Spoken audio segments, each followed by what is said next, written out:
All right. So one of the things that we've noticed in working with different organizations, helping them to stand up software security programs, is that you really need to start to, the people start out a lot of times moving a lot of unstructured data around, emailing PDFs, emailing Excel spreadsheets, doing a lot of things like that. And the, kind of across the board for the programs where we've seen folks start to make headway, they've moved away from this unstructured blobs of information being sent around and started to look at this in a much more data-centric fashion. And that has a couple benefits. The one obvious benefit we'll talk about is it puts you in a much better position to talk to management and have what we like to call grown-up conversations. But I also think that we've seen a lot of benefits, watching these different data sources. If you can treat them as data, you can start to transform that data. You can start to combine them with one another and watch as it flows through the organization. And so what I'm going to talk about today are some of the things that we've seen organizations do, and I'll provide some examples using the open source ThreadFix application that, that we've got out on GitHub, so that you potentially can go and look at implementing some of these data flows in your organization with whatever tool set that you've got. That's a picture of me, and I realized this morning that this shirt is the shirt I was wearing in that picture, and this coat is also the which means I need to buy more grown-up clothes, I think, is the message to take away from that, but that's fine. I'm a software developer by background. I started my career in the mid-90s doing a lot of early server-side Java stuff, spent some time in the early 2000s doing early ASP.NET stuff, but for the last 8, 9, however many years, 10 years now, something like that, I've looked at how developers impact the security of organizations that that they're working for. If as a software developer, how do you have an impact on the security posture of organizations that are deploying the code that you write? And so I have I come to this more from I think they call them, OWASP, they call them builders. I think of myself as coming from a developer background, but one is coming to the world of security, which I think provides me a little bit of a different perspective versus someone who comes out of like a pen test background who's now looking at web and mobile applications. And I'm also the chapter lead of OWASP San Antonio, and I've been doing not a great job this year as the OWASP San Antonio chapter lead. You want to run an app security program. How many folks here are running or responsible for running an application or a software security program? Excellent. Good. Did you sign a death waiver when you got the job transfer into that? Because it's a hard job, and so kind of agenda-wise, we're going to talk through some of the challenges we see organizations face and the reasons for those. We're going to spend the bulk of the time looking at how can you start to look at these different activities that you're doing to promote secure software. The testing activities. John Dickson will be talking next about training activities. We're going to look mainly at the flow of vulnerability data through your organization. What are the sources of data? What are the sinks where that data ends up? And how does that data flow? Again, punctuating that with some examples. And then we'll talk also about some program metrics and tracking. And so application security is challenging, and the biggest challenge that I've seen is that it spans multiple disciplines and is comparatively immature. And so, if you look in organizations, the information security group, whether that's under whether that's under IT, whether that's under the CFO, wherever that's located, the information security group usually they're the first folks that get worried about this stuff. Right? You see notice of breaches in the news. The information security folks are concerned, and a subset of that group is assigned responsibility for application or software security.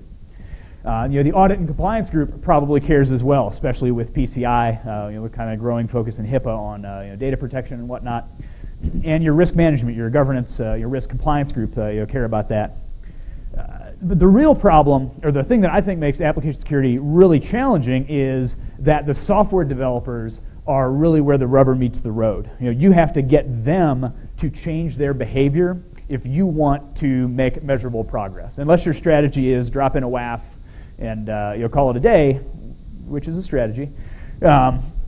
Unless that is your strategy, you're going to have to work with the development teams. And so one of the things we'll talk about are some really successful interaction patterns that we've seen for software security folks working with development teams. We've also seen some really unsuccessful patterns of software security folks working with development teams.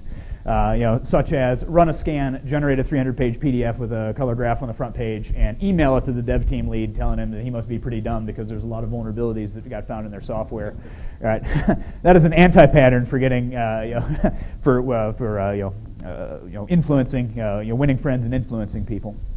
So that's one of the things that we're going to look at a lot. And one of the things that we've found to be really critical is how are you communicating with the development teams? How are you setting expectations? And as we look at the data flowing to the development teams, how well are you taking advantage of the tools that development teams are already using, right? Or are you asking them to suddenly do something radically different than what they've done in the past? App security, comparatively a new discipline. Physical security is an old discipline. Information security, kind of new. Application security as a concern is still really new. And so there aren't as many mature metrics, right? There's the metrics that are easy to calculate. How many vulnerabilities do I have per kilo lines of code, right? Any static analysis tool, like for free, will crap that metric out for you. And it's not that it's without value, but it's of dubious value, or depending on how it gets used. But the problem with this is, in different organizations, there's not kind of a standard set of things that people look at, and certainly not something across the industry. And in addition, what we see are, because this is such a new discipline, there's a new set of tools, and a lot of those are analogs for what we saw in the network security space. Right? We have network security scanners, now we have application scanners. We have network firewalls, now we have application firewalls. Right, so we've taken all the bad ideas, or dubious ideas, maybe you could say, from network and infrastructure security, and found a way to port those to the application security world. And because they're so new, there aren't standards for how these tools need to interact with one another. And I think that what we've seen is that causes a lot of trouble, and we'll talk again about some of those anti-patterns going forward. And that's kind of the point of this talk, is looking to say, we've got all these different tools, how do we make them actually work together so that they have a kind of increasing value that you get out of combining these tools, as opposed to each incremental tool creates another silo that another person has to manage, resulting in a lot of cases in an overabundance of Excel spreadsheets and too many pivot tables. Another challenge with application security is the scale of the problem. Right? There's a whole lot of legacy code out there. Most organizations that value software security, which presumably your organizations value software security because they sent you, or at least let you come to a conference for that. Most organizations that care about that have a large quantity of applications that they're responsible for, and there's a dearth of qualified professionals. I think even if you look at like some of the VSIM data, you see it's like a 1 to 100 ratio in leading organizations of application security analysts versus developers. That ratio is way worse in organizations that are not at the forefront. We see stuff on either side of that, but I think in kind of the software security 99%, like you see even worse ratios.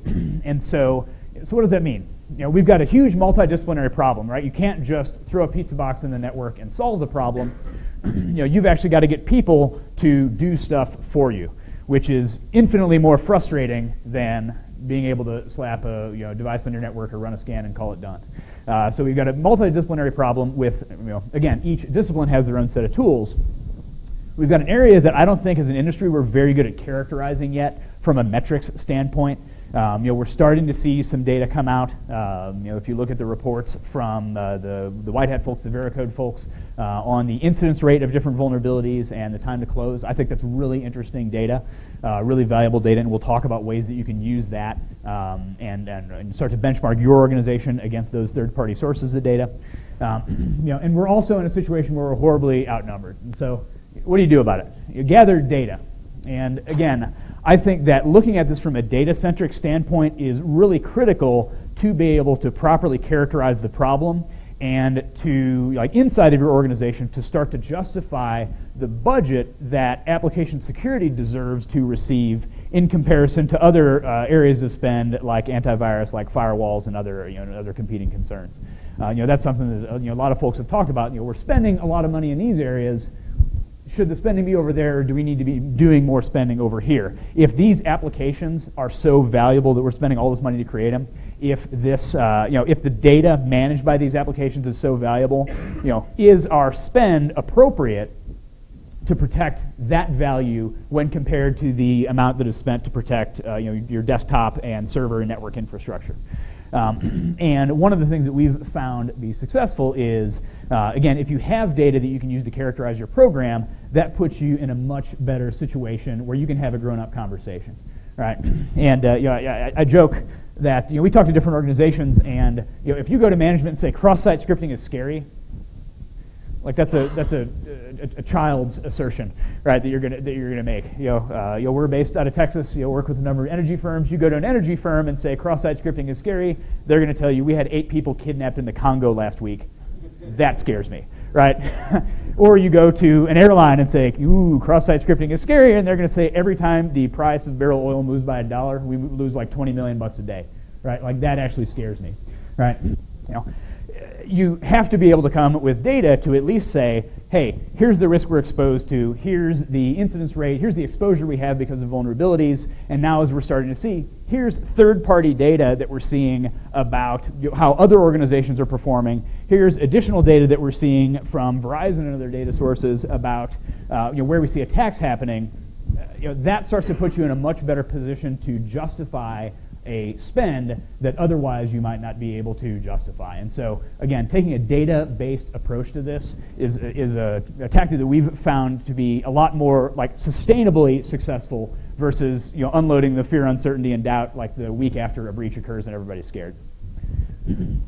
You also need to communicate to stakeholders. Again, we've got different groups of folks that are involved in this, and so you're going to have to talk to different groups of people, and we'll talk about some of the barriers involved in getting people to work with you and the value in using tools that folks are already using, right? One of the things that we've looked at a lot is like, how do we take the friction out of the process of fixing vulnerabilities? Finding vulnerabilities, not that hard, right? Fixing vulnerabilities, from a hands-on-the-keyboard standpoint, often not that hard. There's some outlying cases. Convincing organizations to fix vulnerabilities and to actually take action, that's hard.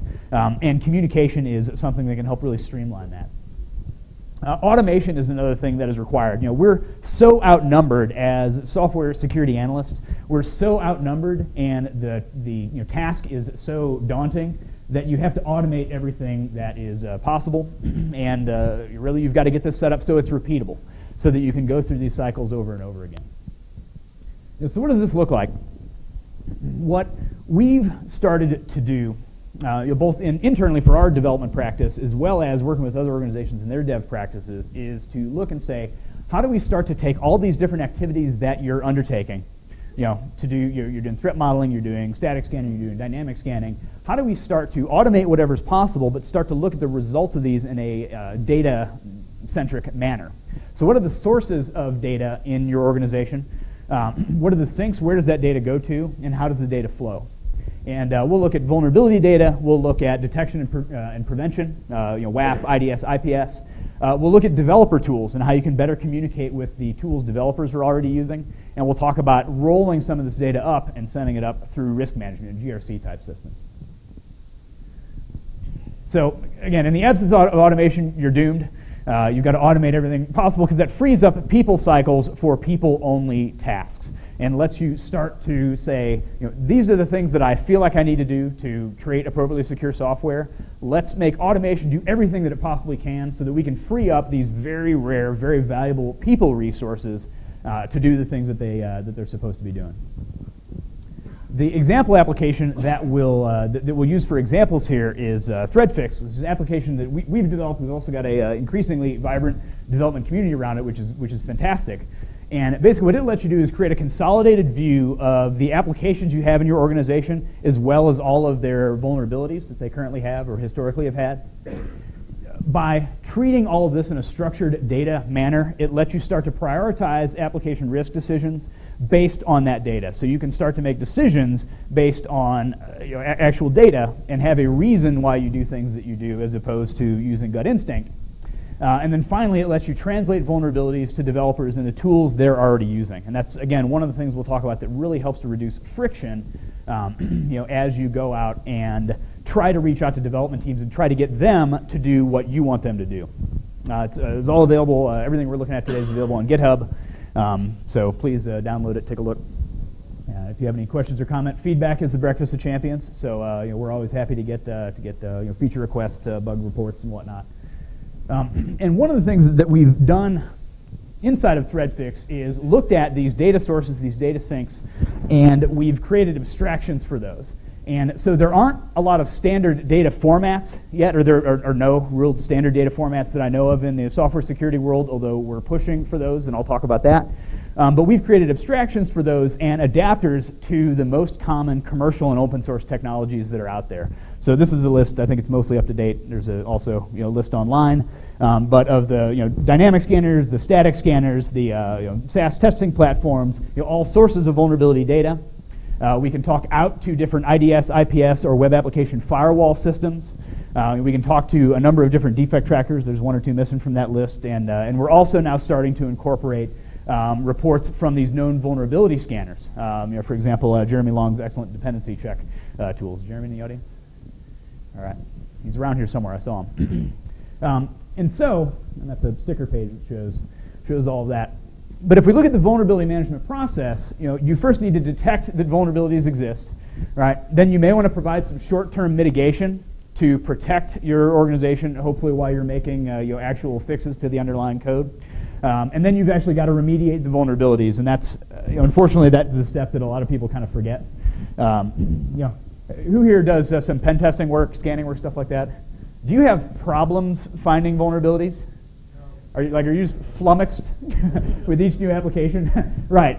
So finding vulnerability detection is often not the problem. And I think this slide shows why, is we have a lot of great different ways to identify this vulnerability data.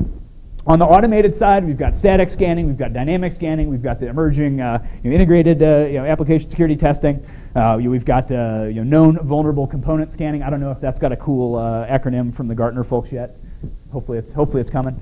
But so you've got all these different sources of data, and a lot of that can be automated, right? And so again, you want to figure out ways, how do we automate all of these, configure and automate all of these different runs and flow all this data up into a centralized repository. And what we see here is there's a lot of challenges. Like, this is a multi-vendor problem in organizations, even with modestly sophisticated software security programs. Is there anybody here that only has one tool that they're using to scan for vulnerabilities in their organization? All right. Those people would presumably be in another room. Because the idea here is you've got a number of different vendors, tools that are providing data, right? And if you have a cross-site scripting vulnerability identified by a dynamic tool or a cross-site scripting vulnerability identified by a static tool in an application, like, I don't care where I found the vulnerability from, as long as it's not a false positive, like, that's something that's going to have to be dealt with. Right. We've also got these manual activities, threat modeling, indicating, hey, here's a weakness in the design of your system that you need to address, manual code review, and penetration testing to identify the types of vulnerabilities that you don't find, from automated scanning. And so, one of the challenges here is we see organizations get bogged down where they license, scanner XYZ for the security team that generates a steady stream of 300-page PDFs with color graphs, right? Then they go to a static, an external software as a service scanning service that's doing some testing that generates also 300-page PDFs, and maybe they've started to roll out static analysis in a development team or across a set of development teams, which generates another stream of 300-page PDFs. And the inability to merge all this data together causes a lot of problems, because if you go to the dev teams, like, the only thing worse than going to a dev team with a 300-page PDF is going in with a second 300-page PDF and saying, there's probably some overlap in these vulnerabilities. I just can't tell you where, right? and that gives the development team every excuse in the world to push back and say, like, you are actively wasting my time. I'm going to go find my VP, and he's going to beat your VP up, and I'm not going to have to, like, take your calls anymore. Right? It's a horrible negative interaction pattern that happens over and over again.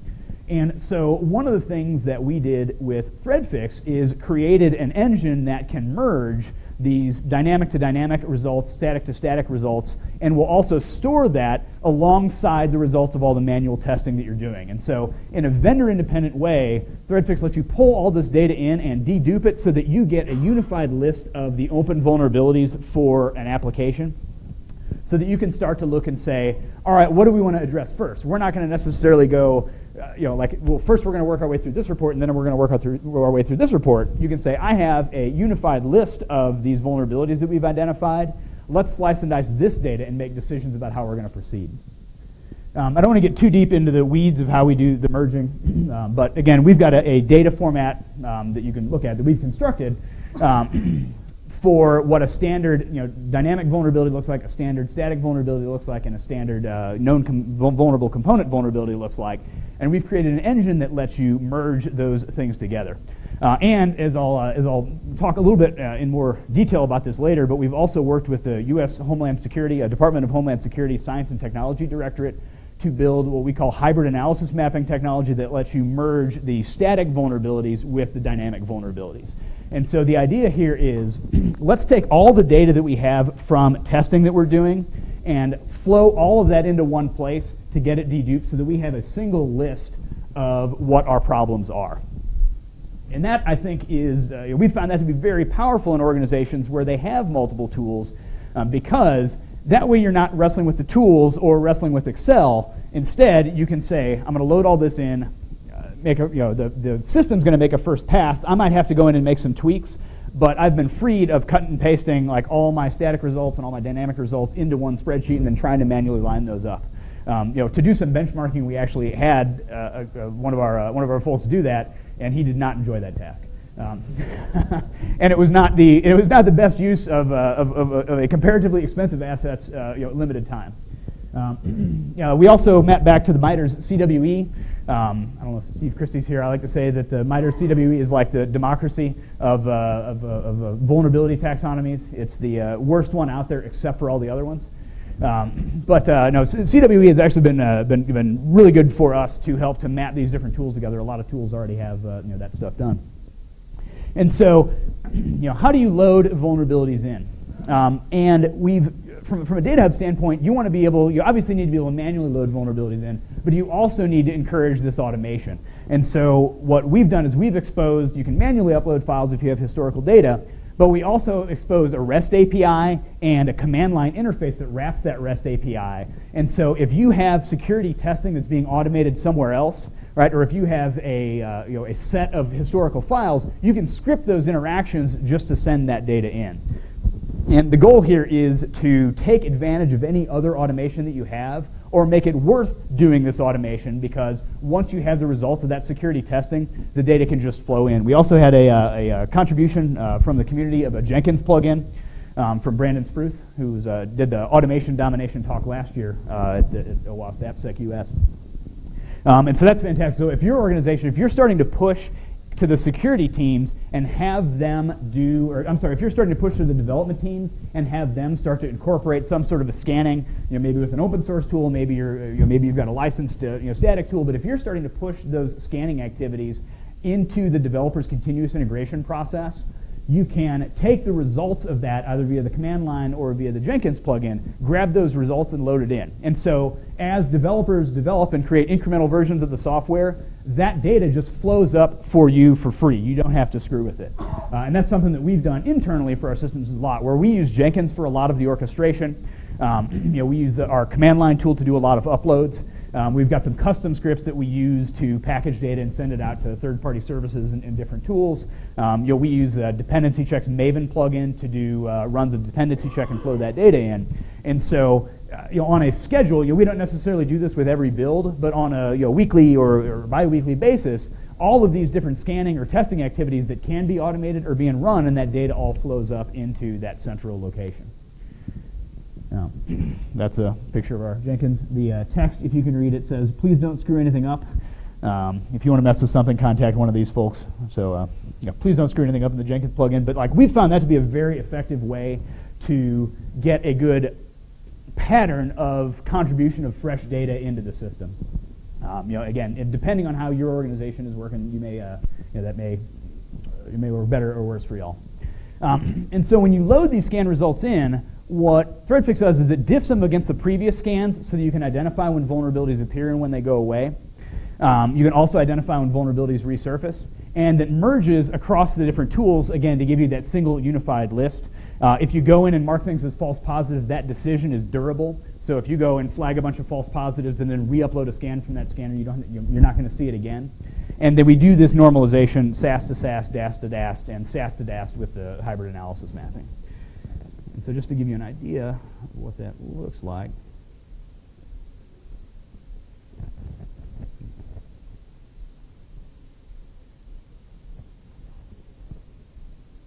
And so what you see here are, and I don't know how, it looks all right. So what we see here are vulnerabilities. This cross-site scripting vulnerability was identified by AppScan, Arachni, and W3F. This one was identified by AppScan and Arachni. And so when you've got these repeated results that reflect the same underlying vulnerability, again, as an analyst, you just get a unified list, and you can figure out what you want to do with that from there. Also, having all this stuff in a structured data format lets you go in and start to ask questions. You can go in and say, show me all the findings that were identified by more than one scanner, because maybe I consider those to be less likely to be false positives. Maybe I consider those to be easier to identify with automation. And so you can go in and start to prioritize and say, hey, these are the vulnerabilities that I want to look at first because more than one tool found them, and that makes me more scared about them. You can also go in and say, well, show me all the things that were in some certain directory. Go in and because this stuff lives in here over time, you can go in and start to ask aging questions. Show me vulnerabilities that have been here for more than a certain amount of time, right? So that you can identify stuff that maybe is lingering out there that the development teams aren't fixing. As I mentioned, you can do that across static to static, dynamic to dynamic, and also for certain languages and platforms, you can do that for you can do that for static to dynamic. So here's a I think it's a cross-site scripting vulnerability that was identified by AppScan and Fortify. And so the idea here is to allow you to load in this, load in all these data sources and get a cleaned up view of that data as your starting point that you can slice and dice, as opposed to sitting with a pencil and your green visor and marking through the printed out reports. One of the things that would really make my life easier, if there's any vendors like scanner vendors out there, any scanner vendors out there? So I saw one or two. Is some standard data formats. That would make everybody's life way easier, right? Or at least it would make my life easier, which is really the life that I care the most about. But so what we've done is we've crafted a data format we call the simple structured vulnerability language that can handle both static and dynamic results and multiple findings per vulnerability, based on the lessons that we've learned implementing ThreadFix. That's available out on OWASP GitHub, and there's also the OWASP DEF project that we're trying to work to unify these so that we have a standard, and then again the open source ThreadFix is essentially a reference implementation to do that conversion. But what I would love to see is a world where all of the tool vendors start to output things in this format, so that customers can start to slice and dice and merge this data together. Again, that's something that being able to manipulate this data in a structured manner is pretty important. As I also talked about, the U.S. Department of Homeland Security funded through the SBIR program, lots of acronyms in that sense, but their Science and Technology Directorate helped fund this SAST to DAST mapping, which we have working right now for Java, JSP, and Java Spring. We've also got code written, it still hasn't moved into the main line, that does ASP.NET Web Forms as well as ASP.NET MVC, and we're going to be building that out to additional platforms. I think ASP Classic, PHP, Django, Ruby on Rails. And so what we're trying to do is make it so that for the most popular frameworks and tools that you can load all this data in, and again, this merging process just works to give you that single unified view of the data.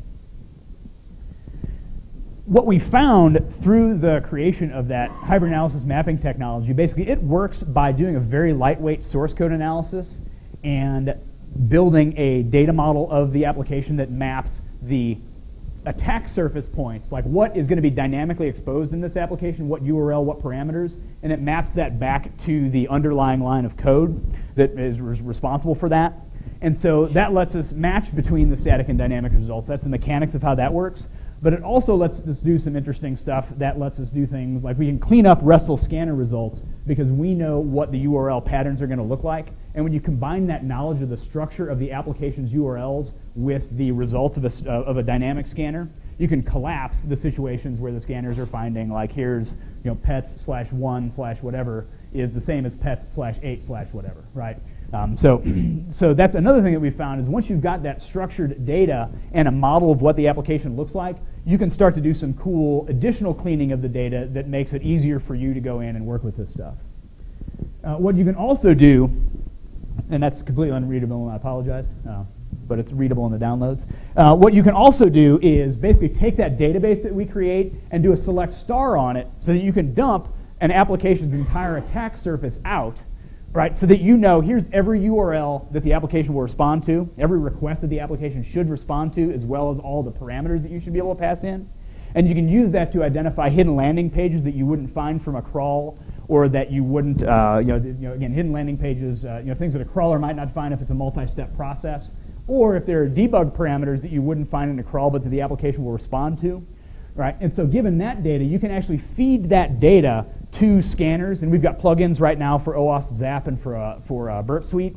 You can feed that attack surface data in to seed their scans, to seed that process, so that you can help reduce false negatives. So you can find vulnerabilities in parts of the application that you might not otherwise exercise.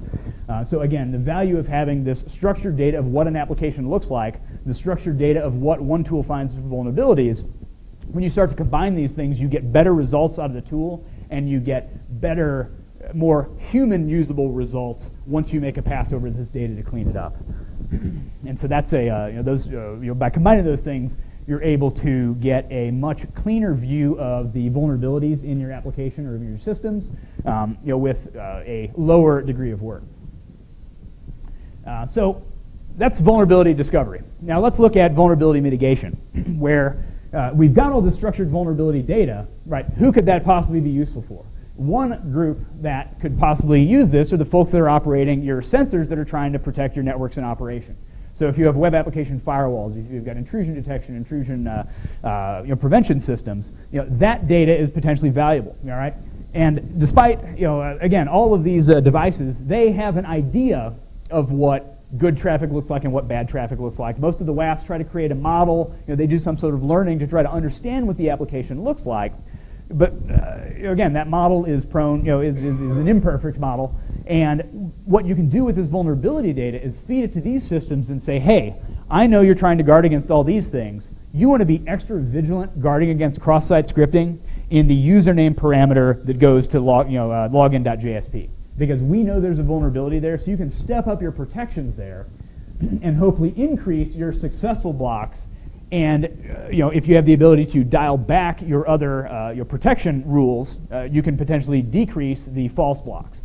And so again, if you've got this data in a structured format, you can start to make your investment in scanning also pay dividends for your investment in these detection and blocking technologies.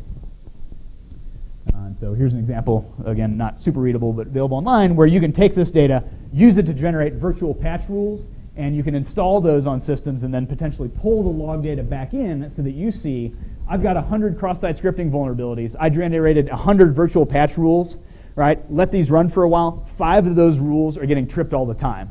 Okay, well, that's data that I might use to prioritize remediation to say, if I can only fix 5 vulnerabilities, I'm going to fix the 5 that are getting beat up, potentially that are ones under attack. And so again, by treating this stuff in a structured data-based manner that flows through a central location, you can generate these virtual patch rules and then look at the effect that those virtual patch rules are having. Talked about this a little before. This is a pretty common security approaches to development teams. And hey, here's the PDF. Here's 2 PDFs. No, I won't take 2 PDFs. Okay, well now I made you an Excel spreadsheet, right? Thank you. Because that's so much better than PDF. There was a blog post a while back that says, send me your data, PDF is fine. I don't know if anybody remember reading that. I can't remember who wrote it. Just like the title of that really struck home for me because, like, oh, hey, you got a bunch of data? Yeah, I do. Cool, send me a blob that I can't, that I'm not going to be able to do anything with other than like kill some trees, print it out, and and then like work through it with my highlighter. A little bit better than that is go into the developers and say, hey, log into this new system that's slightly less completely egregious. And it's like, well, you've got your systems and I've got my system. An alternate approach here is like, actually, like let's look at what the developers are doing. Like, let's understand a little bit about the plight of the developer and take advantage of the stuff that they're already using. And I hear a lot of times, and I remember this security curmudgeon. I was giving a talk at B-Sides Austin a couple years ago about mobile security or something. I guess guy in the back of the room was like, if the developers stop writing such crappy code, our lives would be a lot easier. And I'm like, well, I bet you're a real hit at the office Christmas party. But that's the attitude that far too many security folks take, right? And what I've found in working with developers, it's not that developers don't care about security. A lot of them don't know about security, and John will talk about that next. But it's not the developers want to write not secure code, but they have to care about security in addition to caring about performance problems, and in addition to caring about bugs, and most importantly, in addition to caring about features promised by a hotshot VP to an important customer, right? And so, developers have a limited set of time, 8 hours a day, more if you give them Jolt Cola or Red Bull or whatever the kids drink these days, Monster energy drink. But they have a limited amount of time, and so you need to make fixing security bugs as inexpensive or as easy as possible, right? And handing somebody a PDF with sticky notes is not making that easy. It's actually making it hard. And so you really need to take advantage of the tools and the processes that they're already using. Again, in analyst speak, it's application lifecycle management tools. I'm more of a bug tracking tool kind of guy. But if you've got all this vulnerability data in the data hub, start pushing the tasks that you want developers to undertake. Push those into the systems that they're already using to do task management, right? Almost every development team I've ever worked with that's doing anything, like they've got Jira, or they've got HP Quality Center, or they've got Bugzilla, or they've got some sort of defect tracking system and a series of meetings that they use to pick, what's the work that we had to do, which work items are we going to do, okay, let's go ahead and do those, right? And so if you can use those systems that they're already using, that's going to take a lot of friction out of the process, because you're not saying, hey, for 95% of your life you're using all these systems and processes, but because I'm the special security snowflake, I want you to use this other thing that I'm going to give you, right? The special security snowflake melts, right? It's not a good place to be. And so you need to look at, like, how do we want to take this vulnerability data, not just using the system, but how are we going to package it up to be respectful of how developers do work? Right? If you run a scan with 500 cross-site scripting vulnerabilities and you turn those into 500 defects, the QA manager will murder you in the parking lot, right? Because it's going to take longer to administer those defects than it's going to take to actually fix the bugs. But if you start to cluster these and say, well, let's bundle up, fixing cross-site scripting vulnerabilities, you're using a lot of the similar encoding libraries, let's bundle those up together in tasks that are sensible for the developers, right? Or maybe you ran a scan, found something that has to do, you need an out-of-cycle release for, combined by severity. If you know that one developer, if working with the dev team lead, you know that one developer owns one piece of the code and it breaks whenever anybody else touches it. Maybe you want to package all the stuff in the checkout process and ship it over to Joe, right? But this is an opportunity to work with development team leads, say, like, how do you guys want to see this stuff packaged? All right, we're going to slice and dice that data, and we're going to send it over to you in the format that in the tool that you're already using, and in a format that's going to make sense when it gets there. Again, looking at how do we take the friction out of this? How do we take the friction out of this process? And so again, in ThreadFix, you can basically use those same criteria that we looked at before. Show me all the cross-site scripting. Show me anything that's over a week old, so on and so forth. You can slice and dice the vulnerability like that. Say, I want to grab all these vulnerabilities, package that up into a defect report, ship it over to whichever defect tracking system that the developers are using. And so you can connect it to multiple defect tracking systems, ship this data over, and then ThreadFix wakes up periodically, calls home and says, for all the vulnerabilities I've created, let's check the status. And so what that lets you do, basically, is to go through and say,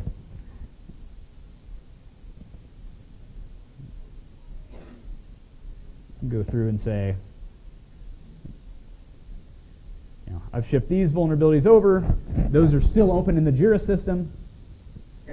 I've shipped these vulnerabilities over. The developers think these have been closed. Okay, I'm going to rerun the Fortify scan that identified those particular vulnerabilities, and the desired behavior is that those vulnerabilities drop off the map. If those vulnerabilities remain, okay, well, now we need to take a look. right? This may be an opportunity to go reach out to the dev team and say, hey, you guys think you fixed this vulnerability, but you actually use the HTML encoding functions to fix the SQL injection vulnerability, which, although I admire your pluck and your initiative, which are great, I think you'll find you may be more successful if you use the parameterized queries or a proper SQL encoding library, right? And so, again, this is an opportunity to let these things flow through as they should and to identify the exceptional cases so that you, as a security analyst, can jump in and actually help to fix the problems that need fixing, not to monitor the problems that actually got fixed the way that you wanted them to get fixed otherwise.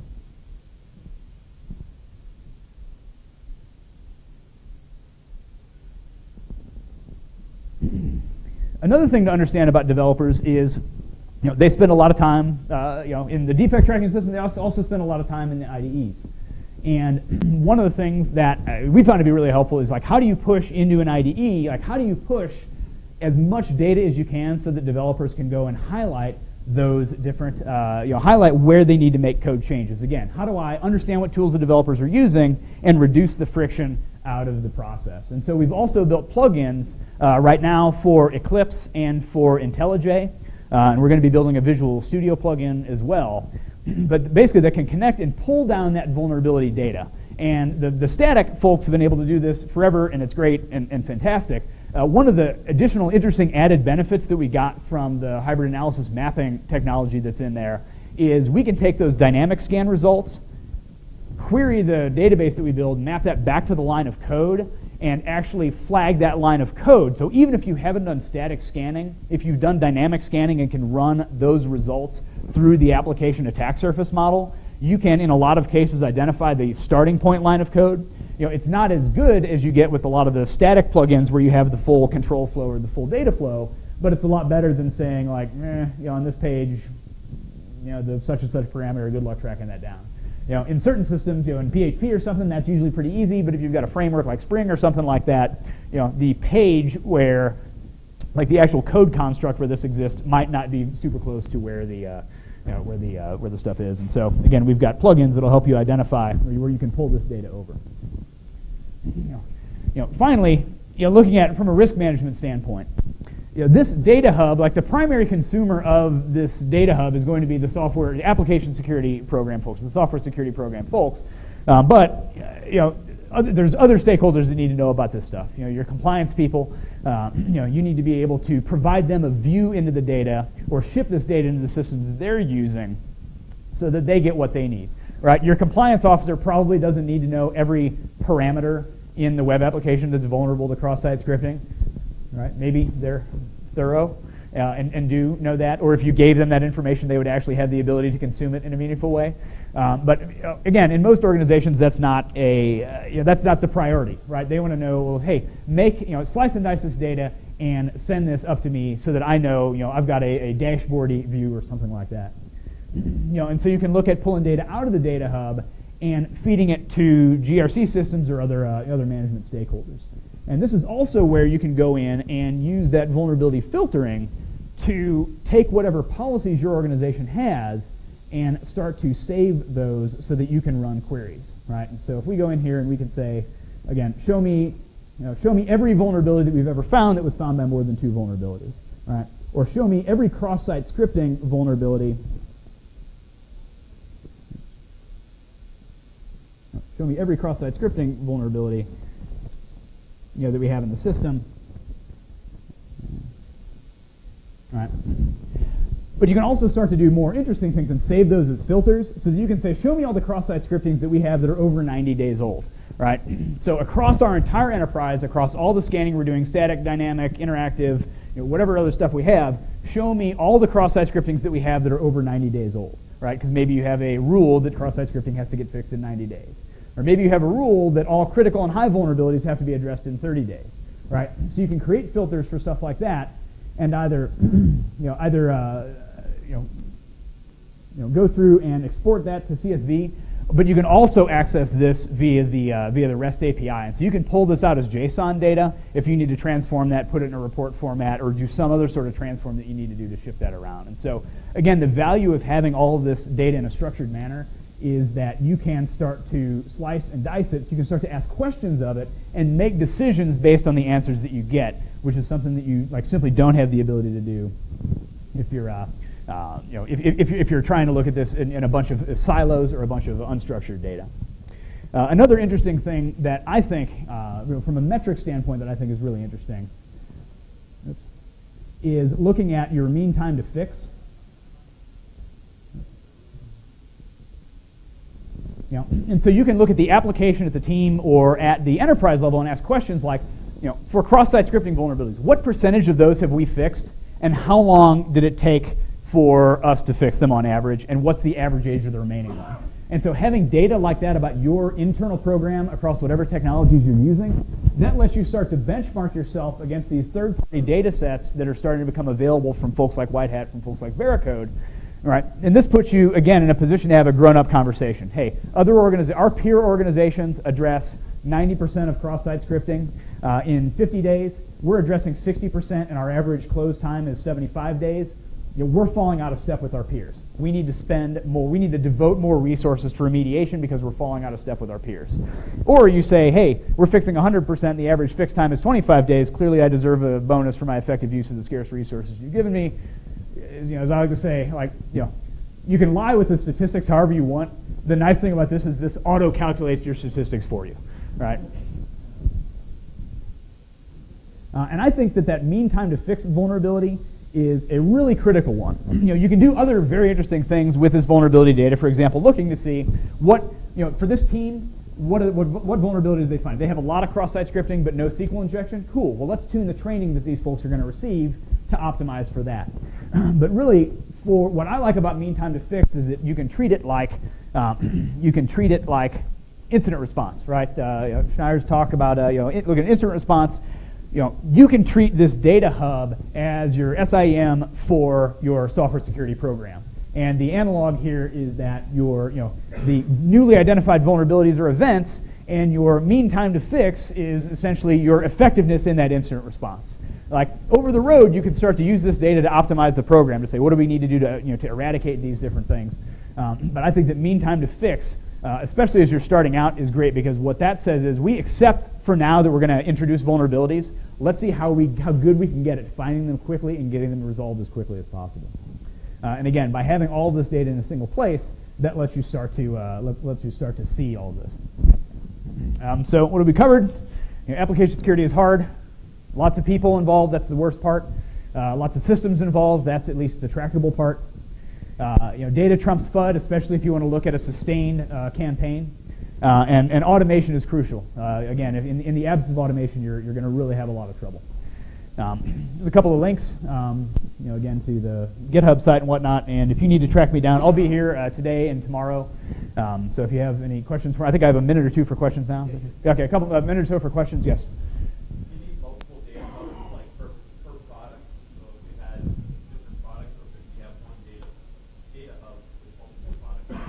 What do you mean by product? Well, let's say you have a development group that's doing one particular product, and then you acquire a different company, they've got their own product. Can you merge the data hub? Yeah, I mean, and so like each data hub, you should, or at least in the way that we've built out ThreadFix, you take your world and you divide it up, and we've got teams that are building software in different applications. And so in a case like that, you would say we acquired a company. Cool, we're going to add one or more teams, and this will not stay on that slide. We're going to add one or more teams, put the application under there, possibly load in the historical data, and start to capture all of our incremental testing and scanning that we're doing on top of that.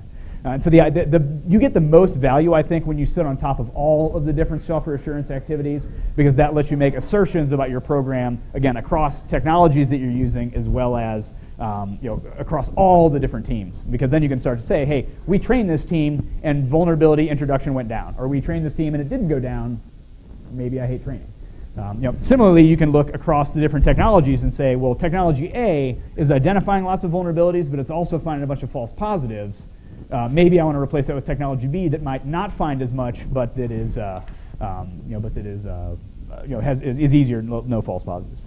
All right, I think I'm out of time here. So, but I'll be around again today and tomorrow. If you have any questions, track me down, and feel free to shoot me an email or track me down on Twitter. So, thank you all.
Good.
Thank everybody for coming out today.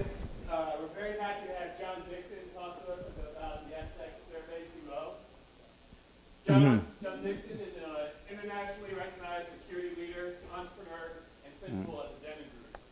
He has nearly 20 years of hands-on experience in intrusion detection, network security, and application security in commercial, public, and military sectors.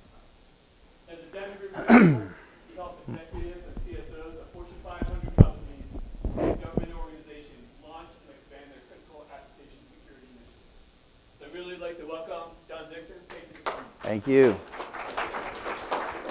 All right, Steve, thanks a bunch. We're going to get started because we've got we got 45 minutes and I'm 50, maybe 55, 57. 50 with questions. 50, okay, and then lunch. So if you're interested in the topic, you'd stay and before lunch. But so how many people saw this presentation last year at AppSecUSA or at AppSec EU? So besides Dan Cornell and Greg Reaver that we know real well. Okay, so a few of you have, but this is a second version of that and focus on a couple of areas. And for those that don't know me, application security enthusiasts have been, I think, at 10 of these. Ex-Air Force person, unlike Dan Cornell, the person who spoke before us, I'm more from the network security side, an InfoSec guy. Was one of the early stage AppCert people in the mid-90s, back when all IDS was manual. Those were the fun days. And have become one of the principals at Denim Group, serial entrepreneur, MBA type business guy. And then obviously, for those that haven't heard, I'm a dad now, so we get to balance all those.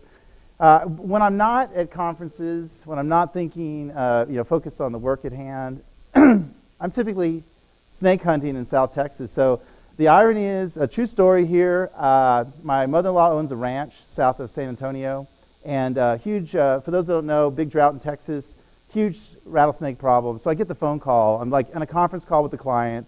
I get the, hey, can you come down after work and help do a snake hunt? And I was like, I had to do a pivot off of like SQL injections and solving massive software security problems to like, okay, I got to go find snakes with the ranch hands, which, by the way, I'm particularly gifted at, for those that don't know. And for those who have never snake hunted in South Texas or any place, there are a few essentials that you must have to be successful.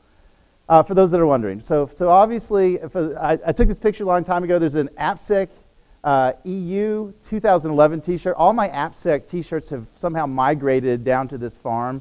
All the vendor t-shirts, for the apologies in advance. Have to have one of those. Have to have a cool hat. It's really hot down there. In my case, a cooler hat. It's also important to have snake guards. For those who don't know, snake guards are like shin guards so that the rattlesnakes don't bite your ankles, or that's where they strike. You can get them at sports goods stores in Texas. Very, very handy. But in addition to like that tactical equipment, like cool common gardening tools, a hoe, maybe those things work out really. They're just apparently further than the snake strike. I didn't know that. But for those that are particularly advanced, maybe a machete or two. So we're not really catching snakes per se. We're most importantly putting snakes into snake heaven, I guess. And I'd say by far the most important thing is having a guy that actually knows how to catch snakes on the team. And my story here is all the guys, of course, in South Texas, none of them speak English.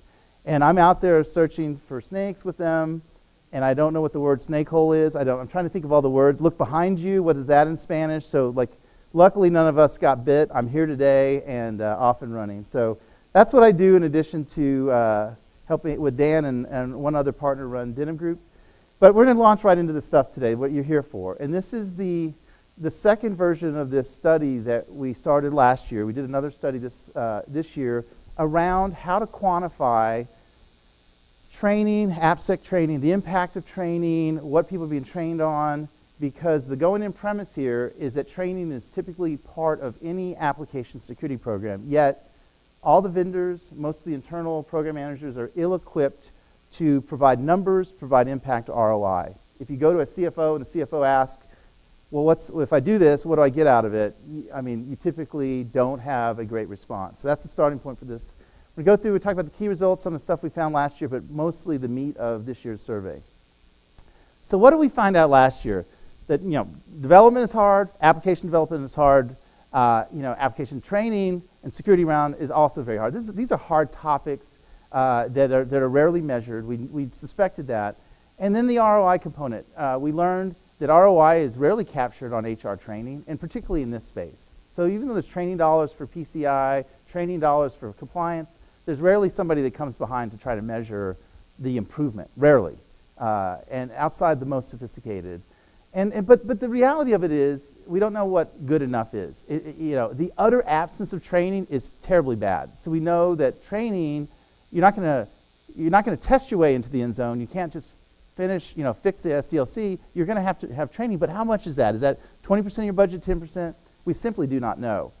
What we learned last year, we surveyed about 600 folks. We were able to use about 450 of those respondents. We found out that there was a 25% retention before and after training. We were able to capture about 100 developers who had either classroom training or right in the middle of an e-learning rollout and do a greenfield before and a after class. So that was about a 25% bump.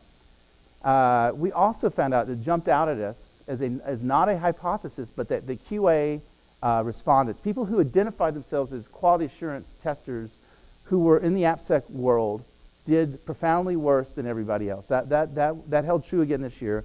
And then also this issue about how developers may be able to get the answers correct about awareness issues, but not how to protect the code itself.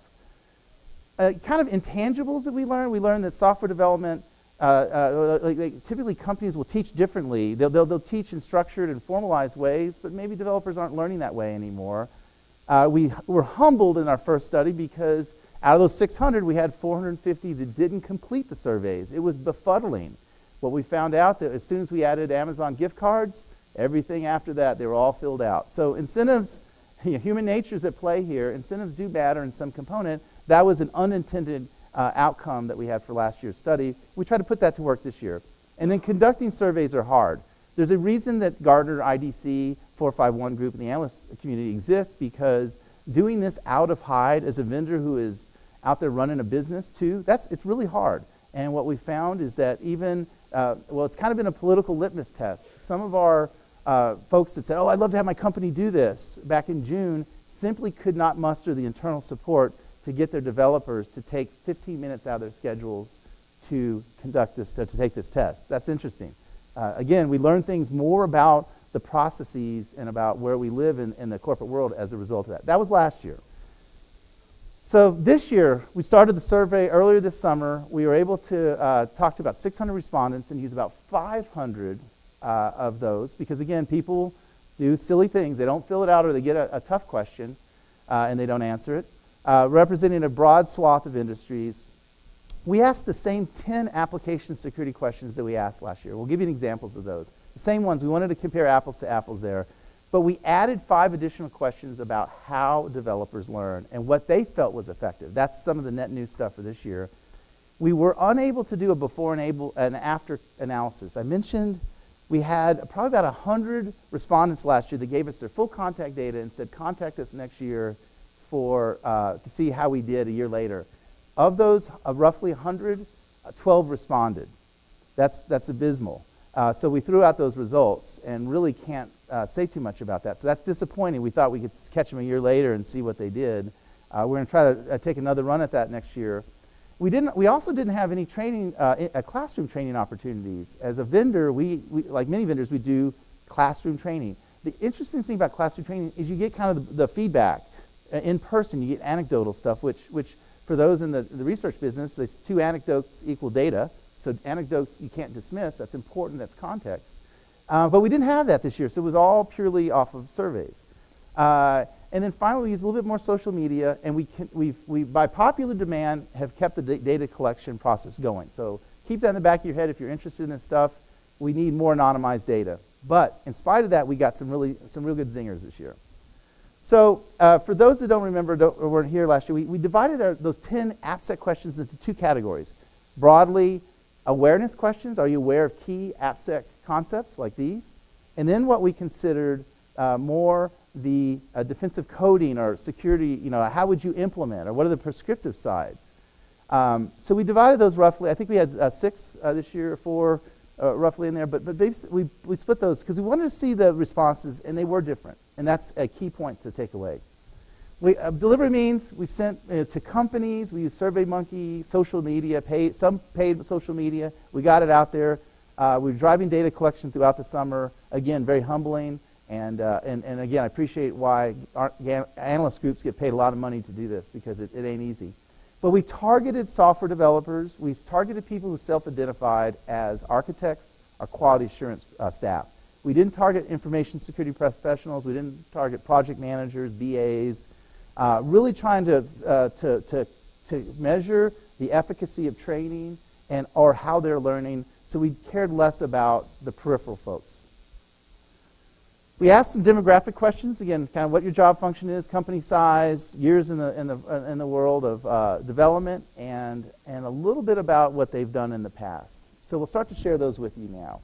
Some things jumped out, and I'll point a few things to you. So right off the bat, how many years of development experience? About a third had over 12 years. That's a very senior group. About a third, a little bit less than a third, had between 1 and 2 years. That's not unusual, and the rest fell in between.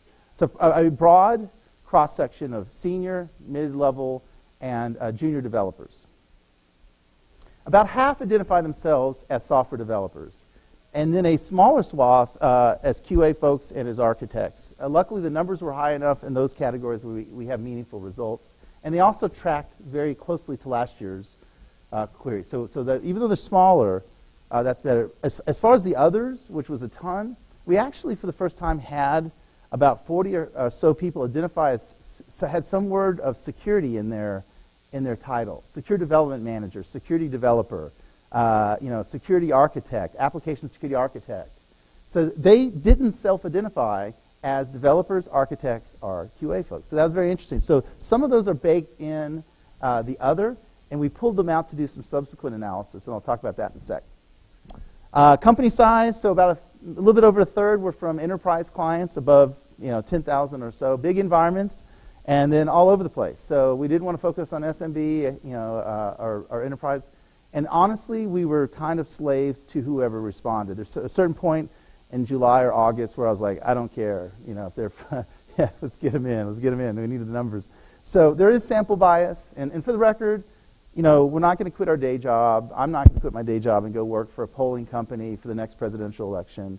The other interesting part about this, and I really focused on it last year, the starting point for academic rigor, there was pretty much non-existent before this. And I'll talk about it a little bit later. Our colleagues at AppSec are doing similar studies.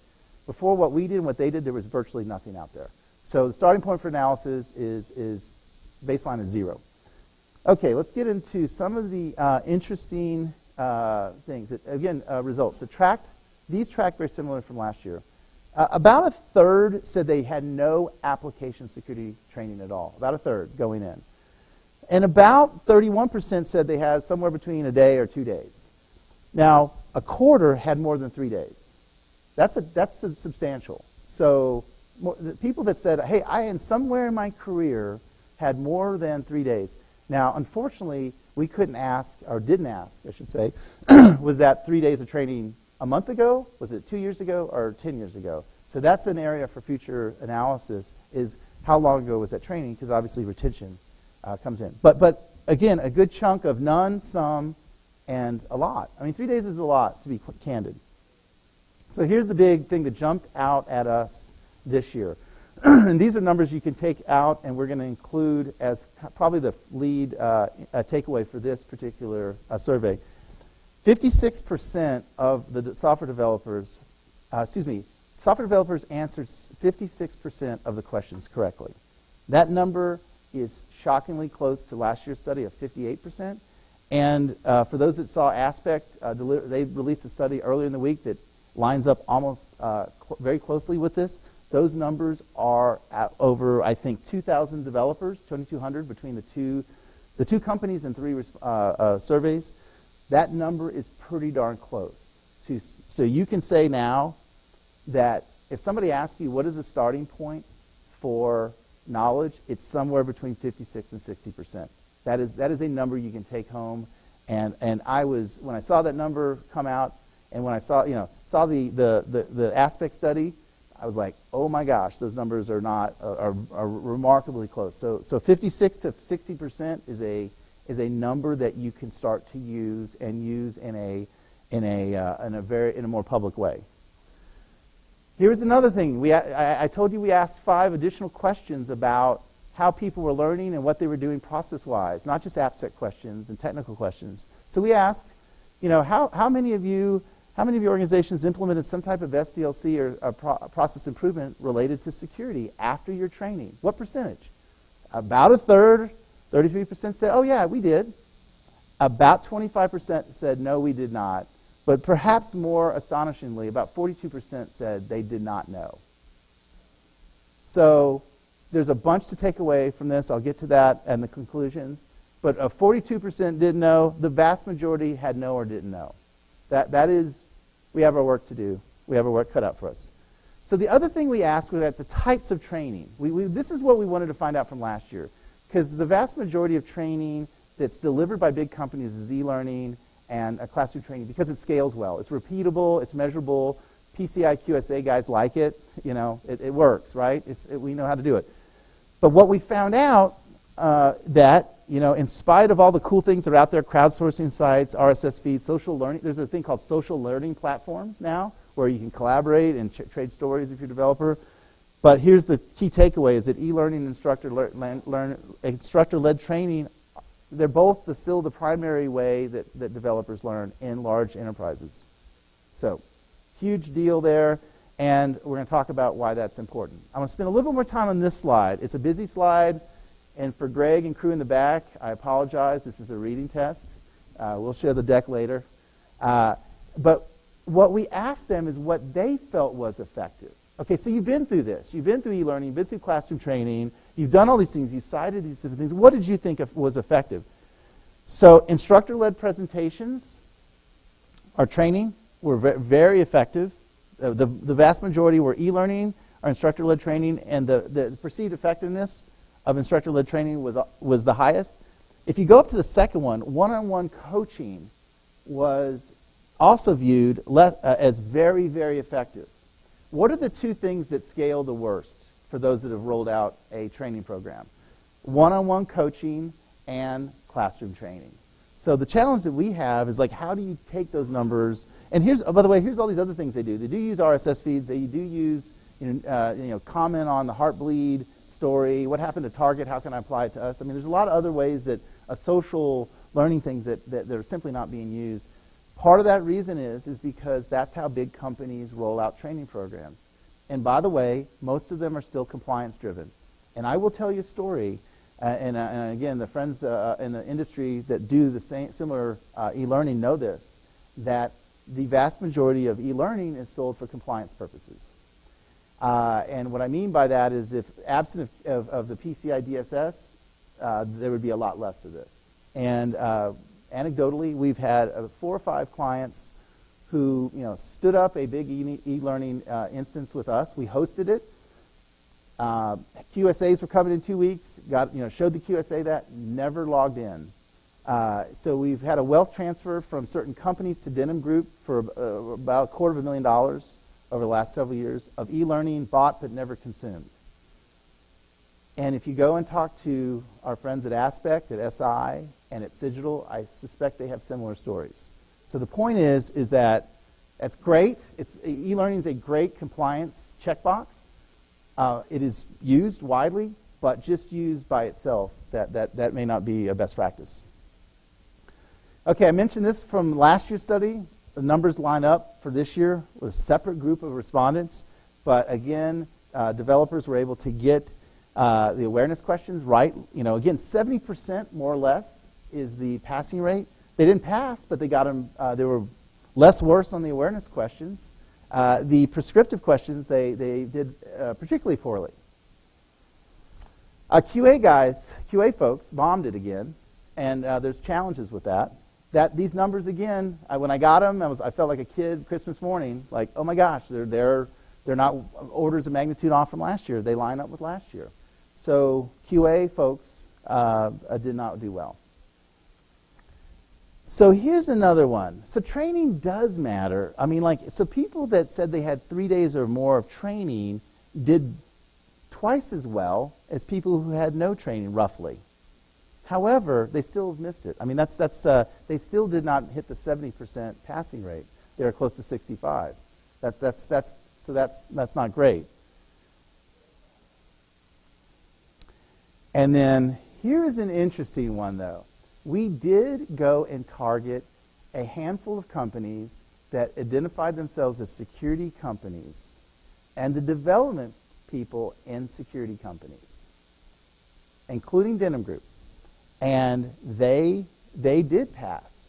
That 80% is above the 70% and incredibly low. The numbers in that, the respondents were about 60 to 70, so material. But the point is, if you are in a company or an environment that values security, that reinforces it, that has training and maybe actually does this as part of the build, there is hope. We're going to spend more time on this next year, but that is very interesting. So companies, individuals that self-selected as working for security companies or said, hey, I'm a secure developer, secure architect, somewhere in that, those people that were in the other, there was lots of them. That's where we pulled that out and did second-level analysis. This is an area for future analysis and future questions, but a broad slimmer of hope. So what can we really, really draw from this? And this is great data, and there's a lot here. There's a lot to absorb, and I want to leave a lot of questions, time for questions and answers at that, because there's a lot of data in this, and this is candidly the tip of the iceberg. So one thing that I was able to pull off of this right off the bat, this is basic training or education 101. We know anecdotally in most enterprise environments, most clients, that AppSec training is let me characterize it as an aperiodic activity. It doesn't happen frequently or consistently. And for those that do open SAM assessments or software assurance maturity model assessments, this is one of the questions you can ask: how frequently and how measurable is your training effort? Because people who had identified as having 3+ days of training still did not have a passing grade. They're right below that at 65, but these are the people that should be the best. They still didn't pass. Now again, that begs other questions. Were those the same people that went into environments that didn't have SDLC changes? Was it a one-off training? How long ago was it? This opens a Pandora's box of potential other questions to ask, and one that is like if a company, if you go to a CFO and say, I'm going to pull all our developers off the line and do 3 days worth of classroom training, which everybody knows and recognizes as being very effective, and by the way, we have 1,000 developers. That is a substantial cost and a substantial amount of disruption. If I do that and they still don't pass 2 or 3 years later, I'm going to question the efficacy of doing that. And maybe there's another way to address that risk. So that is a big deal. The SDLC component of it may have a huge impact, and isolating the impact of one versus the other is particularly difficult to do.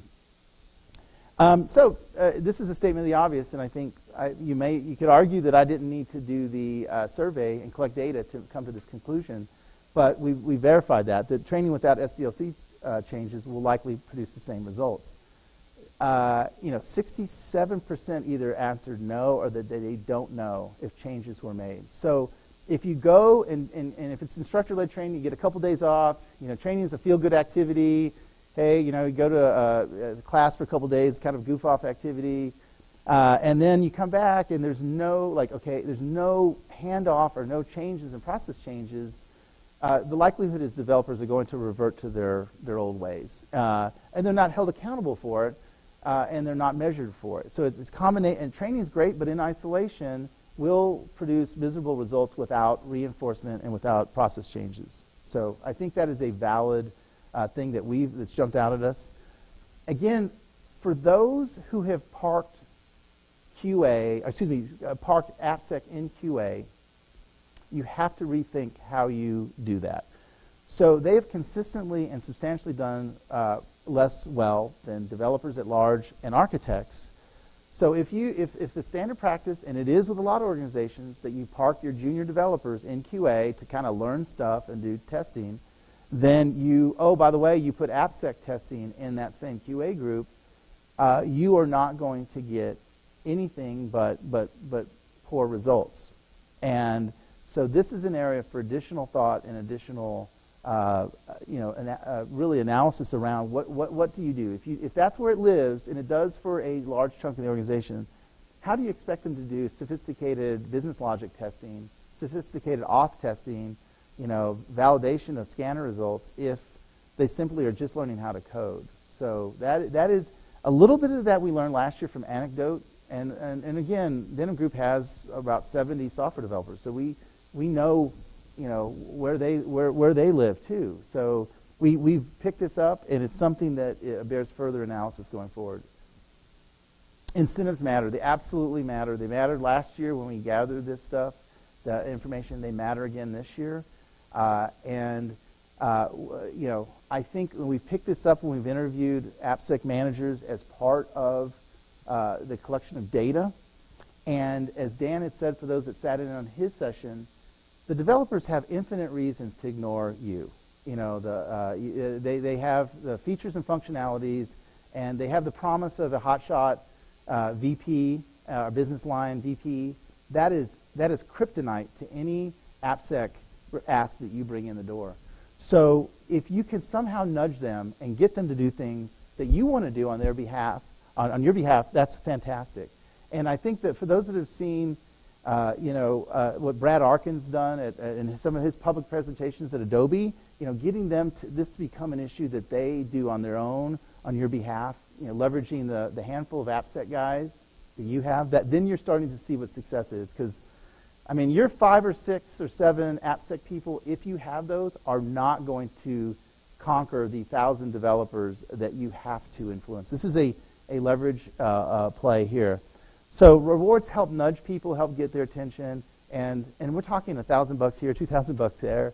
Throw out an iPad, and if you think that we're above that, look at all the seasoned, hardened AppSec guys that are walking around trick-or-treating at the vendor stands next door. I mean, we all do that. So we all have nephews and nieces and children.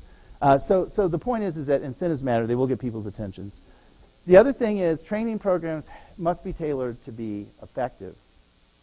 Again, the vast majority of, particularly in the larger companies, I didn't pull this out in this presentation, but if you look at how training is being conducted in the respondents that were from those enterprise clients, those numbers even jump out at you more. So if you go to the 10,000 above enterprise, it's almost entirely e-learning and to a lesser degree classroom training. All those other things they don't care about because it doesn't scale. So if those are the cornerstone or the bread and butter of your AppSec training program, how do you leverage those? How do you use those in a way, given the fact that consumption by definition is abysmal? And we'll say this to whomever. If you buy from any of the vendors e-learning and throw it out there and send out a link, you're going to be disappointed because the developers will simply not, maybe 1 or 2 will open it up, but you have to have it as part of some program. If you just throw it out there, you'll find out really where you sit in the hierarchy of political power within your organization. So adding some of those newer things we talked about, the crowdsourcing, the social learning platforms, they're kind of, particularly with the developers that are below 2 years of those numbers, we went back and looked at the numbers. The efficacy of training for some of those around social media is higher in the below 2 years. So that bears some additional analysis too. I'd be willing to argue that if you're 25 or below and have 2 or 3 years of experience, you're probably not super excited about the e-learning platform that got rolled out. You're probably more going to learn it on the fly. And a lot of these kids, a lot of the developers, a lot of us, had formal education at one point, but they simply do not have it. They don't have the opportunity to have it since.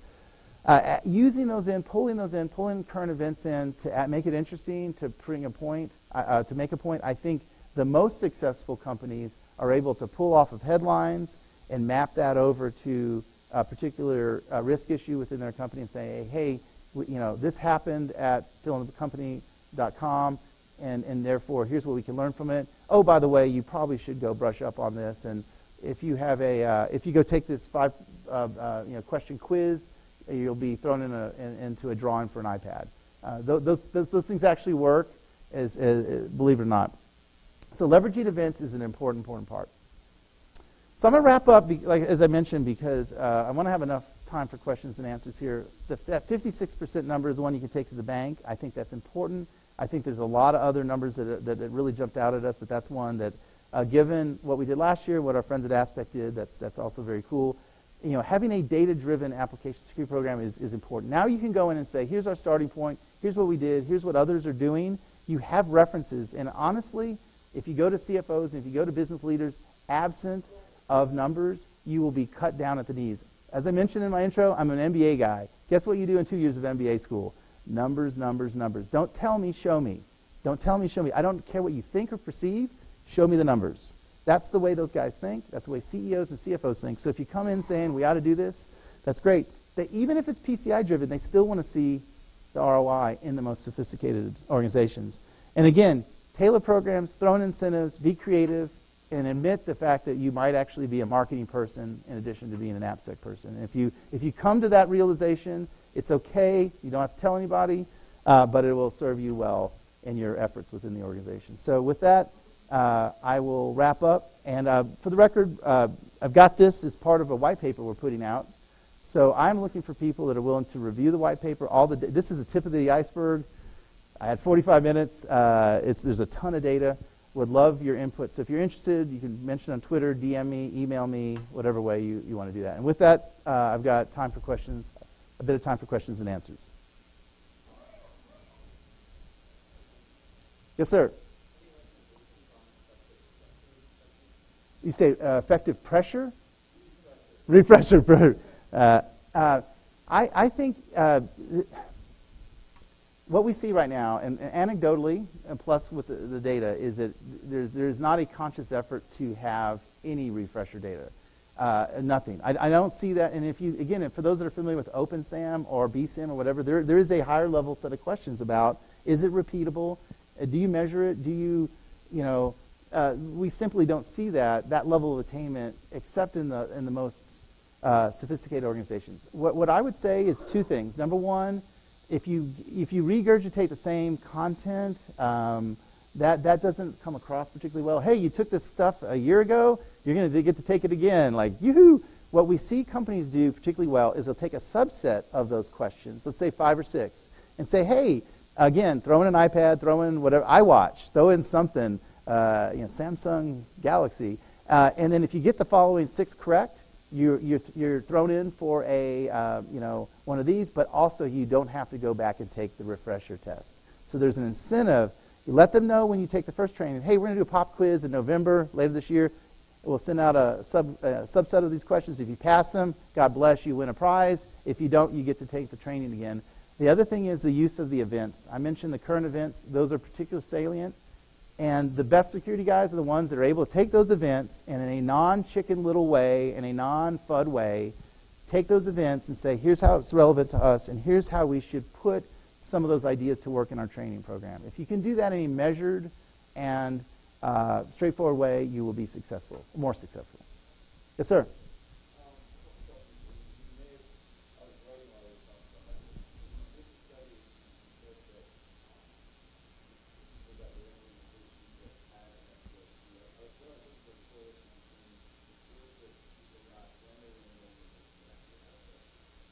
So that's our next. That's the next level of analysis that we're doing. It's like taking those guys that identified and then going back. So the interesting.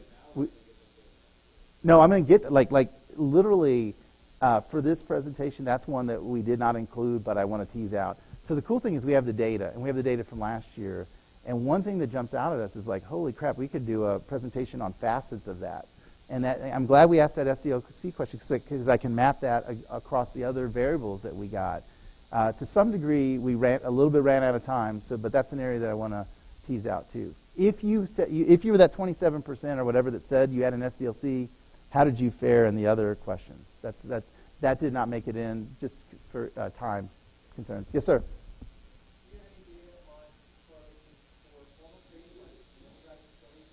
No.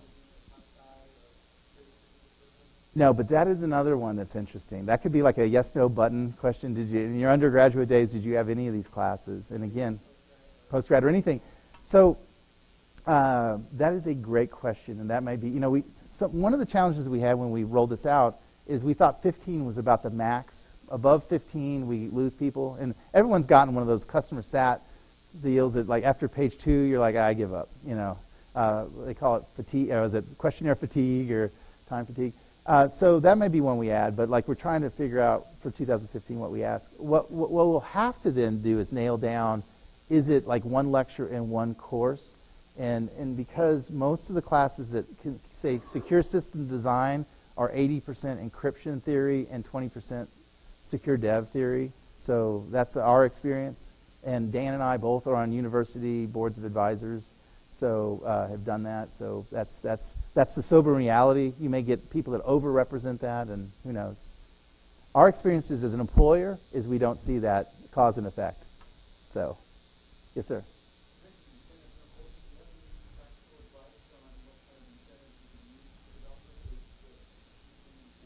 Like I said, I gave examples of electronics. Anything that's small. That first of all, it doesn't have to be thousands of dollars. A trip to Cabo with your wife, this is trinkets and cool little, like an iWatch, $300, $400, a few of those. That sounds very tactical, but I'm saying those things do work. a little bit. To put it another way, the absence of any, you will get tepid responses. I think that is something to take out. We said that last year in spades. If you have no incentives, you should expect miserable responses from your development team, unless they have the CIO with a 9mm at their forehead saying, do this. Absent of that imperative, you're not going to get that consumption rate. Yes, sir?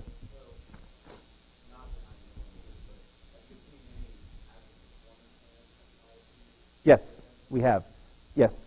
And that should be, and for the people that do OpenSAM or BSIM assessments, that should be a question. Honestly, that's a great field questionnaire thing. Do you do this? And I've seen it. As soon as it shows up in performance management, then it becomes real. Again, now not only are you a marketing person, but now you're a salesperson. And I think that is a top-down approach. It's probably difficult as an AppSec manager or somebody in that's something you have to go from the top down and say, we need to, because what they'll say is, as a development VP, what do you want to give up? Like I can't just continue to layer on more requirements. And so I think that's one that you have to make that business case. And maybe it's a modest business case. One thing I focused on last year, I'll just repeat here for everybody, the AppSec training is far more disruptive to the developers than awareness training is to users. Because awareness training in typical is 15, 20 minutes. Once a quarter, you don't care. You're doing it while you're on a conference call. Yep. Real easy. Yeah, don't click on links. Yeah.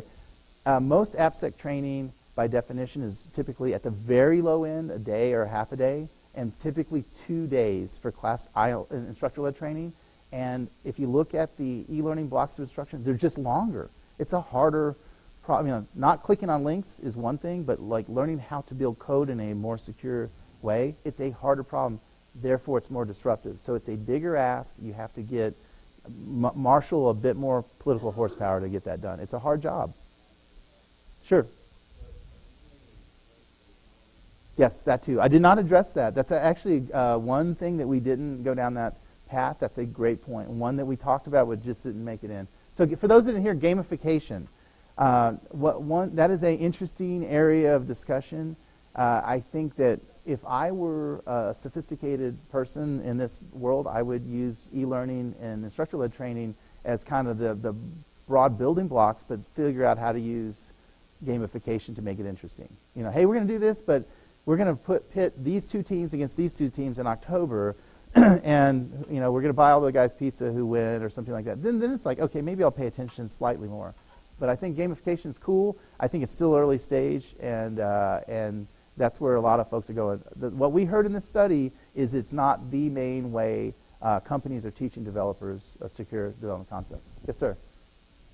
Sorry.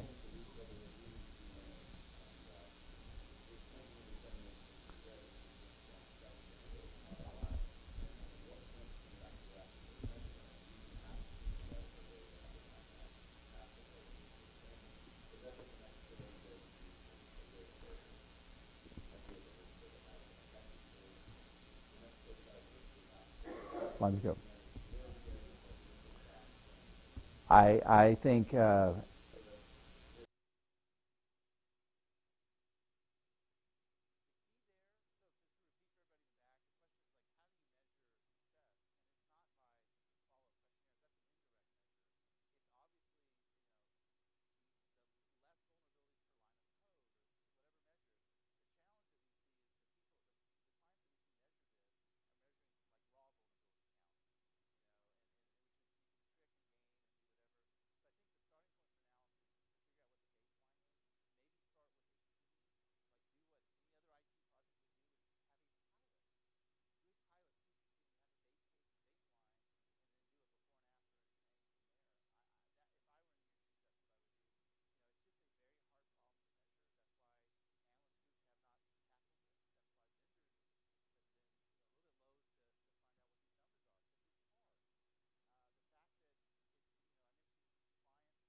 offline. However, if someone got in a various way, if someone got you to install network-based threats, and the third one is the malware and applications. So it can often be controlled to, or it says, sorry for the inconvenience, we're going to restart.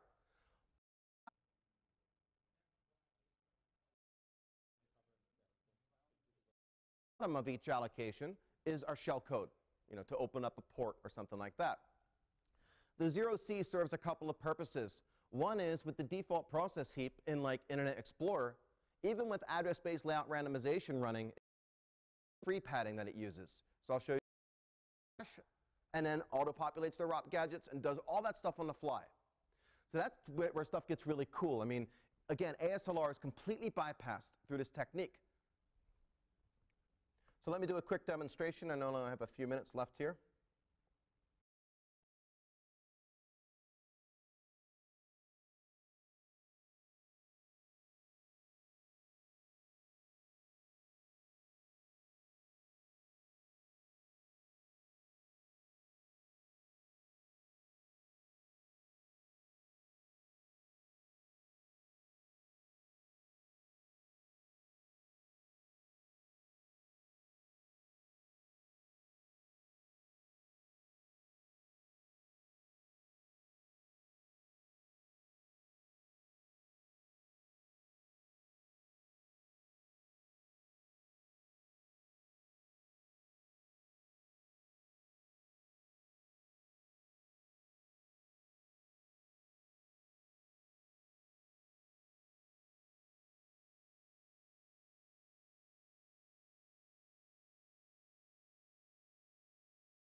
Test, test.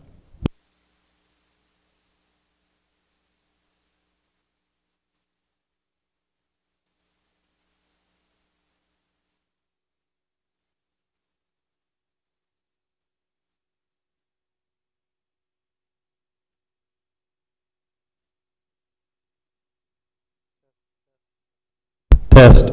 Test. Test. Test. Test. I think that's loud. Test, test. Takes a minute to. Test. Test. Test. That works. Okay. They have to be pinned high. Yeah. Test. Test. That works? The first one was a lot louder. Oh, yeah, I guess it's louder now. Okay. Excellent.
Test 1 2, mic check 1 2. 2 2 2, mic check 1 2.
Oh, what are you talking about? Okay. Are we getting feedback if we sit too close to it? When you're ready, give me 5 seconds. Okay, we're ready. I don't know. 1, 2, 3, 4, 5.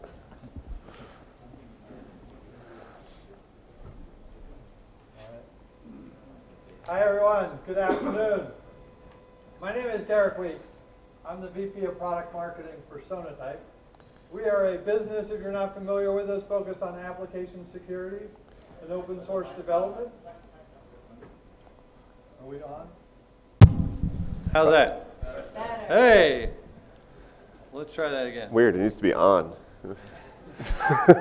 I can hear myself perfectly fine.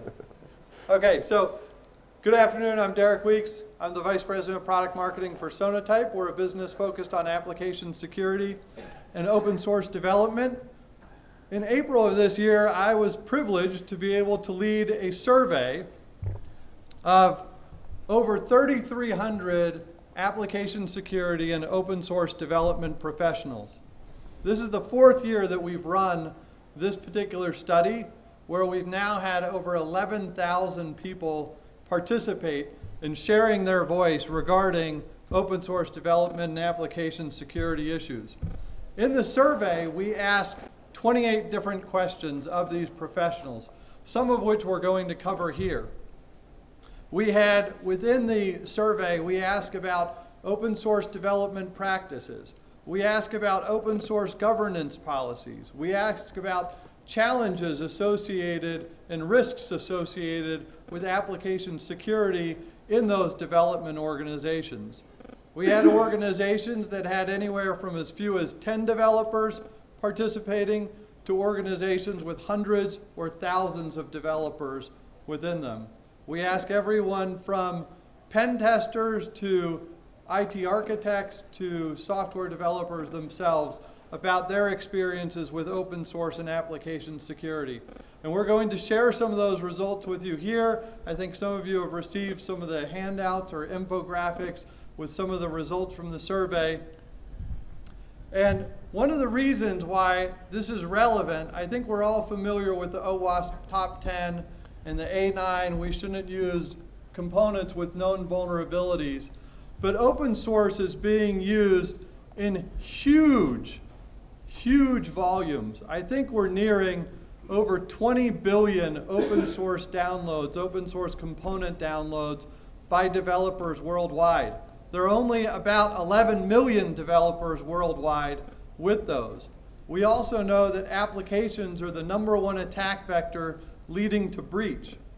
With a lot of open source components being used within applications and a lot of attacks targeted toward these, the topic is becoming more and more important for us to address as an application security community. So with that, I've invited an all-star panel with me. They are seated in order of beardedness. We had to figure out, it was either by height, by age, but we figured, length of beard was appropriate. Even if I tried for weeks on end to grow a beard, I would probably still look like this at the end of the day. So first let me introduce Jeff Williams. So we're honored to have Jeff on the panel this afternoon. Jeff is a co-founder and currently CTO of Contrast Security. He also co-founded and became CEO of AppSecUSA. He's one of the earliest members of OWASP and sat on their board as chairman for 8 years. So Jeff, welcome to the panel. Thank you. Damon Edwards, currently a co-founder and vice president at Simplify Ops. They are a firm that provides services and support for the Rundeck open source project. Damon is very involved in the DevOps community, providing our developer perspective on the panel today. He also co-founded and remains active with DTO Solutions, which is a DevOps consultancy firm out there. So Damon, welcome to the panel. Thank you. Josh Corman is a colleague of mine at Sonatype. He's CTO of Sonatype. He is a world-renowned researcher and innovator. Josh has been a security researcher prior to Sonatype at IBM, the 451 Group, and Akamai. He's also a co-founder of Rugged Software along with Jeff. He also co-founded the I Am the Cavalry movement. Josh, welcome. And then Matt Johansson. He is currently Senior Manager of the Threat Research Center at White Hat Security. Matt has years of experience in web application testing, pen testing. He has managed a group at White Hat Security that's responsible for assessing over 35,000 different web applications that White Hat has under contract. And he's also done university level teaching for web application security. So Matt, welcome. Matt J, welcome to the panel. So as we get into the discussion, I've heard that, sorry, I should have put there are the Twitter addresses for these guys up there. I've heard that some of these guys are talkative, and we don't want anyone dominating the conversation. So what we've decided to do and agreed with the panelists is everyone has 2 minutes to provide an answer or commentary or guidance for you within the statistics that have come up. I will give these guys a little pass. I've made these little plus-minute cards. Each guy gets 1. If you feel like you need an extra minute to talk about whatever you want to contribute to the perspectives of the audience, you're allowed to use that once during the conversation. Josh looks like he took 2 there. Hacker. Not to say that Josh is the one on the panel that may need it, but anyway, so welcome to the panel. We'll have a really engaging discussion here. I think it's important to understand we will present statistics that are exciting, intriguing, perhaps off-putting or concerning to some of you, but the stats are not what counts. It's really the takeaway from this discussion that we want you to take back to your organizations to begin the conversations. How good are we compared to everyone else? How up to speed are our practices with the rest of the community? Do we need to emphasize some new priorities for our organization? So while the stats will be interesting, take the advice and the guidance as being more important from this. As we get into the first statistic that I'll reveal from the survey, I want to ask a question we ask all 3,300 participants. Do you know someone, and we actually asked them explicitly, have you experienced or do you suspect an open source related hack within your organization or attack within the past 12 months? Just by show of hands, you don't have to say that it was you. Do you know of someone that might have experienced an open source related breach in the past 12 months? Show of hands. OpenSSL, anyone? Okay, so maybe 20% of the room. So out of 3,300 participants in the survey, 373 noted we suspect or we know there was a suspected open source breach with our environment in the past 12 months. So surprises? We'll go with Jeff for the latest commentary. I think it's tough to measure. I think a lot of people don't notice those exploits, so that the number could be considerably higher. But the fact that Heartbleed came out right in the middle of the survey probably biased the results somewhat. So it's definitely out there. I think we're going to see more and more exploits of open source components. So you should hear about it. Yeah, what we found, the survey was run from April 1st to April 30th. And if you remember, April 7th was the initial Heartbleed announcement. That did change the responses that we got back from the people taking the survey. After that, 31% of the people, about 1,500 who answered, said that they had open source related or suspected open source related breaches. So in terms of application, Josh. I think one of the challenges is people don't know they're using open source or where they're using it. And I also think that when you do the investigations report as to root cause of breach, they don't get that granular. So I did talk to Verizon Business Data Breach Investigation guys, and they don't specifically try to map, was this due to an open source vulnerability? But anecdotally, the Struts vulnerability last July took down just about every single financial services institution. Most of them got FBI letters indicating they were implicated in compromises due to that particular flaw. And then if you look at how many social media sites were affected by OpenSSL Heartbleed, I think Rob Graham's day one stats was 600,000 nodes directly connected to the internet seemed to be vulnerable on a superficial scan. So I don't think it's that they aren't having breaches due to open source. I think it's that they don't know it's due to open source. So Matt, are these open source related breaches avoidable? That's a loaded question. So that's why we're here. Yeah, I mean, of course they're avoidable, but I think the problem comes down to even like Josh said, like that you're even knowing what you're using, right? Knowing what components are even part of it. We're lucky enough if people can realize that a breach happened due to an application layer vulnerability, right? Never mind which moving piece of the machine was the culprit, right? It's like, oh, okay, they got into our database. Then that's where the conversation ends, right? Okay, well, where was that SQL injection? Stuff like that. So I'm going to say it's not avoidable, not perfectly avoidable. Like, even if you were doing everything the best way possible, there's so much open source and the attack surface is so big. I mean, I don't think anybody's actually capable of keeping all their libraries totally up to date, but even if they could, there's still all the unknown vulnerabilities in those libraries, so they could get breached through vulnerabilities in that code that just nobody knows about. And you can't really avoid this. I don't think it's fair to expect people to do a manual pen test or manual code review on all of their open source components.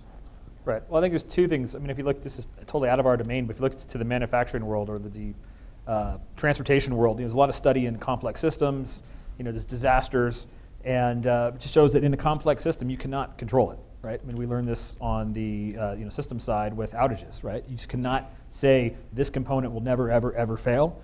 So you have to, and at least look on that side, you could build your world to be protected. You can build your services to resist against that. I think the other thing we can learn here is that external inspection at a later point in the process just never keeps up with the process, right? I mean, if you go back to Toyota and the quality movement of Deming and Ono and all those folks, maybe I'm totally talking out of the domain here with the folks in this room want to hear about, but it just shows that decide that unless you bake quality in at the source and you do the inspection in the beginning, nobody can keep track of all the components in a complex system. Especially, there's very few businesses out there that will ever employ a large enough security force to try to police and track everything down. So, Josh, before you comment, Damon, in the DevOps community, how much is application security on the radar of DevOps professionals around the world? Are we even on the radar in DevOps?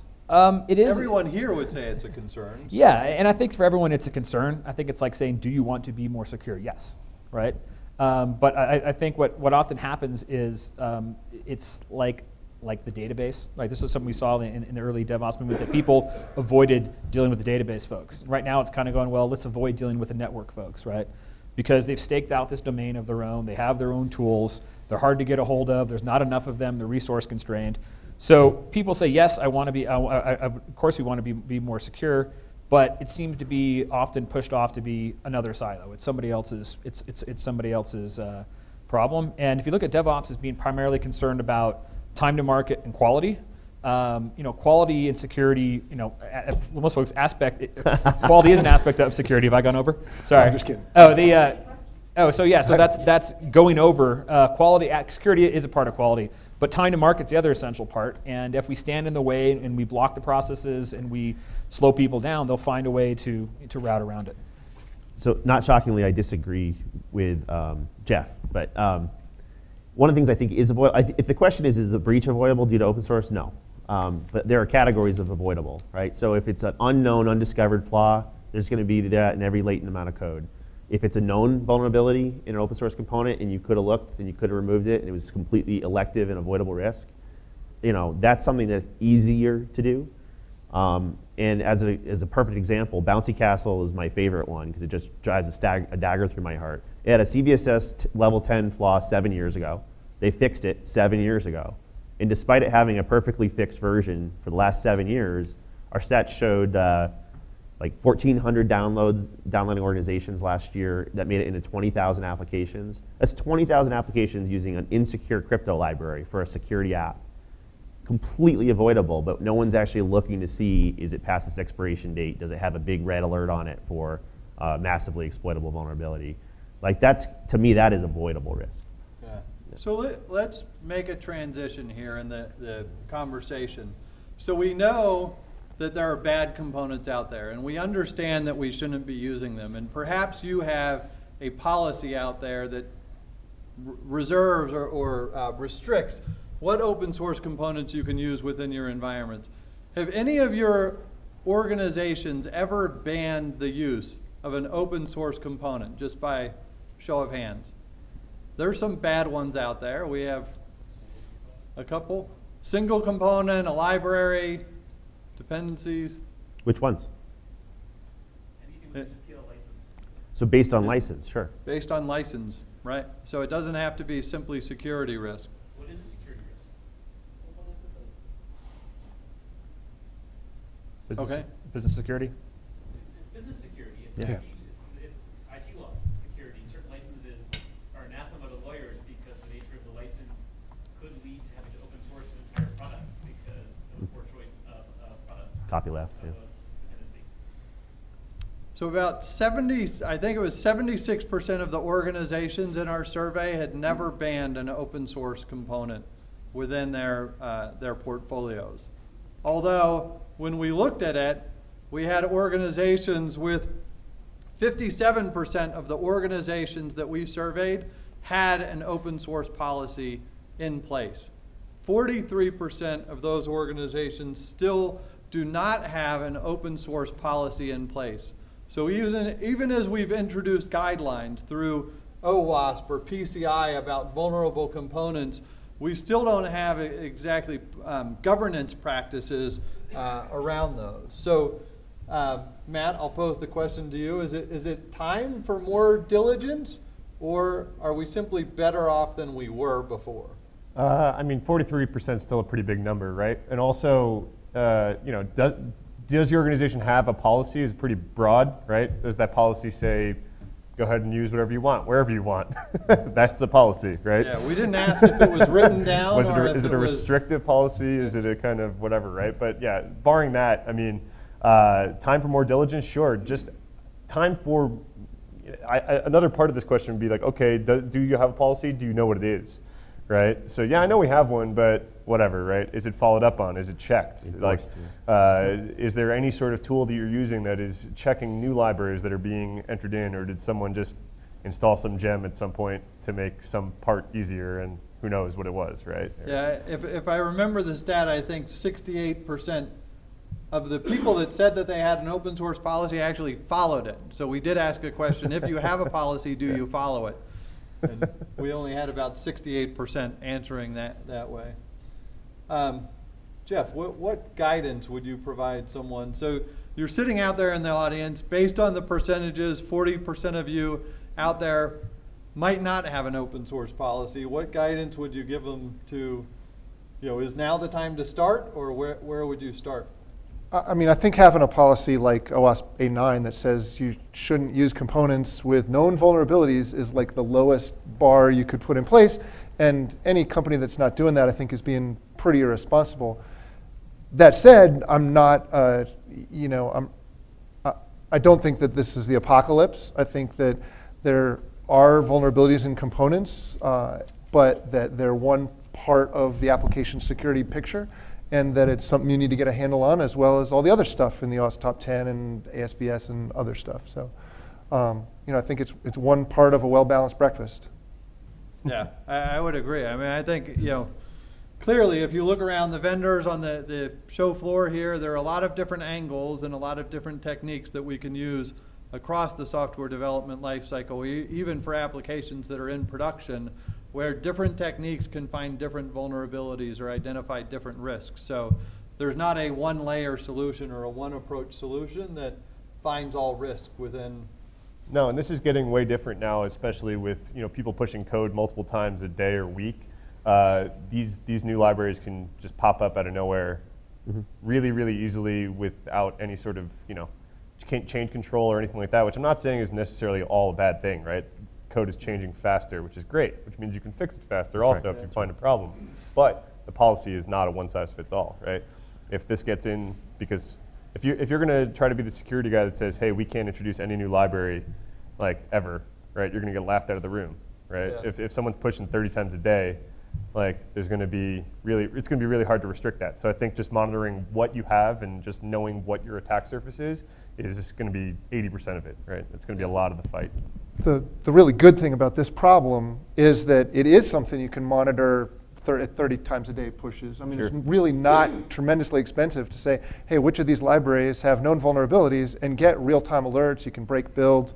There's a lot of things that, are very compatible with the DevOps style development that you can do.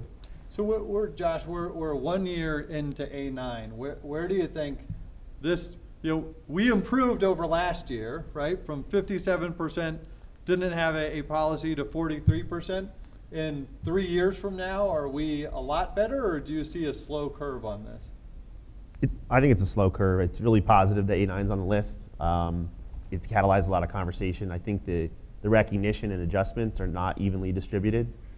The financial services, ISAC, published a really good white paper based on A9 and adaptations, in part because they helped in the crafting of A9, but in part because they all had material breaches due to struts or something like that. So their compelling event, it was their slammer, so to speak, just like Microsoft got religion after Slammer and Blaster and whatnot. They kind of got religion after a couple really big breaches. But I think it's unevenly distributed, and this is a marathon, not a sprint, so I like the fact that we're socializing this more. I think as much as you get annoyed that Heartbleed had a pretty logo, it did a tremendous amount to raise awareness on that you can implement SSL correctly and still have a massive security incident. Yeah. How many of you are from an organization with over 100 developers? Okay, so a little stat when we did some splices of the data. For organizations over 100 developers, 77% of you have an open source policy in place. So the bigger the organization, usually the more mature the operations. That kind of goes across any part of the business. That bigger organizations are typically more mature.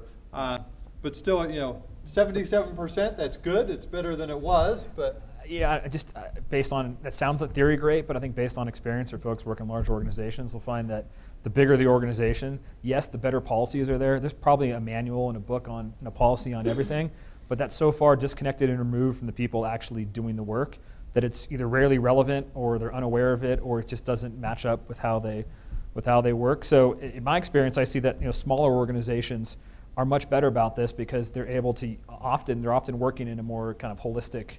Somebody has they have the end-to-end view of the system because hey, it's there's 50 people in our company, we're all in the same building, or maybe we all get on the same hangouts or whatever it might be, and we have that same general awareness.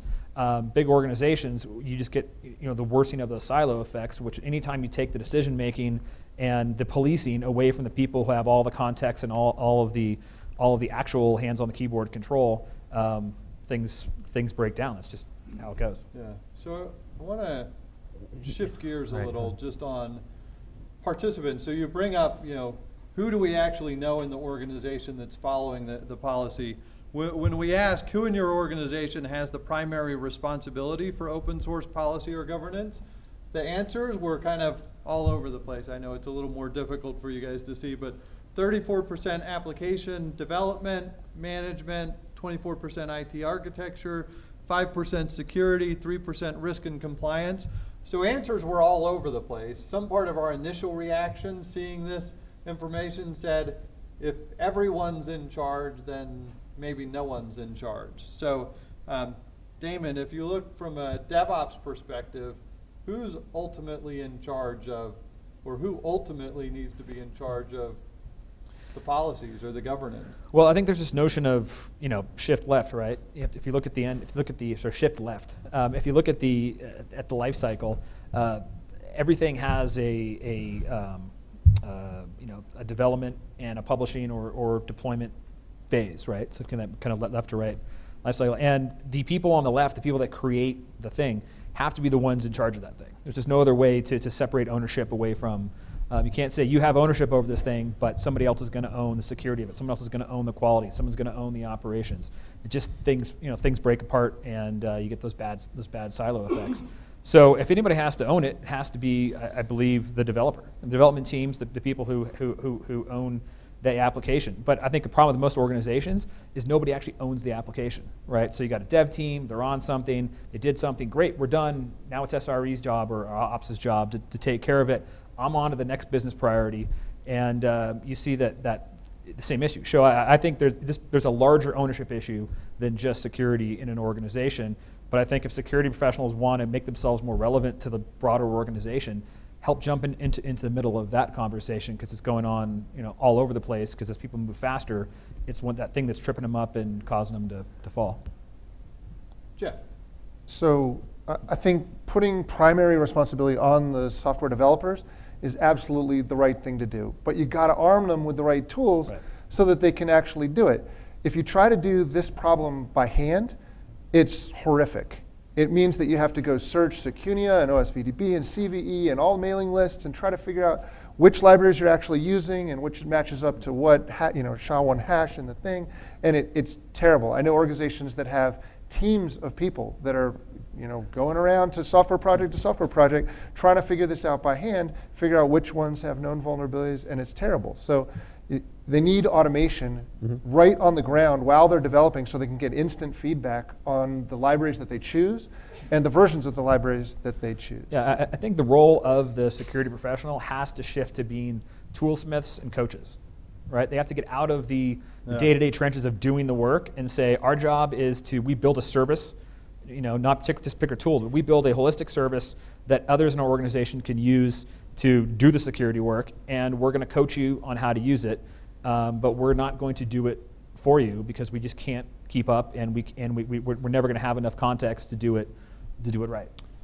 Tomorrow we have in this room all day is a DevOps track with speakers like Damon, David Mortman, and in that we're essentially talking about when you accelerate to the velocity of DevOps, you have to automate things.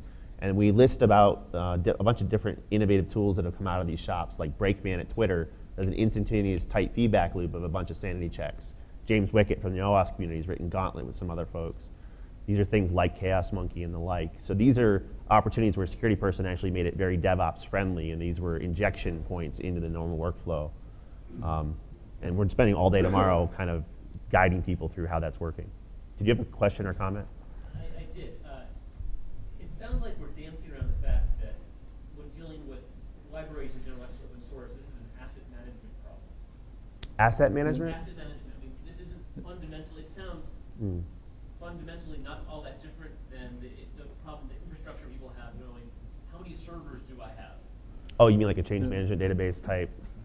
Just an asset management database. What library? I mean, the number of organizations I talked to in the wake of Heartbleed who just didn't know which versions of OpenSSL they were running. Like, I worked for a large software hardware company, and we produced over 100 products, and we had at least 30 that had OpenSSL in it. Sure. I guarantee there was at least 5 different versions of OpenSSL being used. So the fact that we knew that was a miracle. Does this resonate? DHS. So the question is, what recommendations do you have for organizations on just tracking this, figuring out what you have and how do you track it? One of the areas Jeff and one of the areas we totally agree is we think the answer isn't necessarily a lot more security, it's more transparency. And the way that DHS had a really hard time, specifically they took 6 weeks to determine which government sites had SSL in it. And they're actually asking for a huge budget to spend a lot of money on security people. And what we said is, we got to stop looking at this as an AppSec problem and more like a supply chain problem. Like, their hardest question was, am I affected by Heartbleed? And they couldn't answer for 6 weeks. And the second question was, where am I affected by Heartbleed? If you treated this like a Toyota, Deming type supply chain management thing, you'd know your supply from your suppliers and which parts were defective and which batches they made it into. You could do targeted recalls, so to speak. So I do think some of this is our shift to maybe equip the transparency, the bill of materials, and the tracking so that you can actually have a more elegant supply chain management. Yeah, so it's actually a good transition to the next stat, which is, it was a question that was really focused on development about how does your open source policy address security vulnerabilities. 41% said it says we must avoid using known vulnerabilities.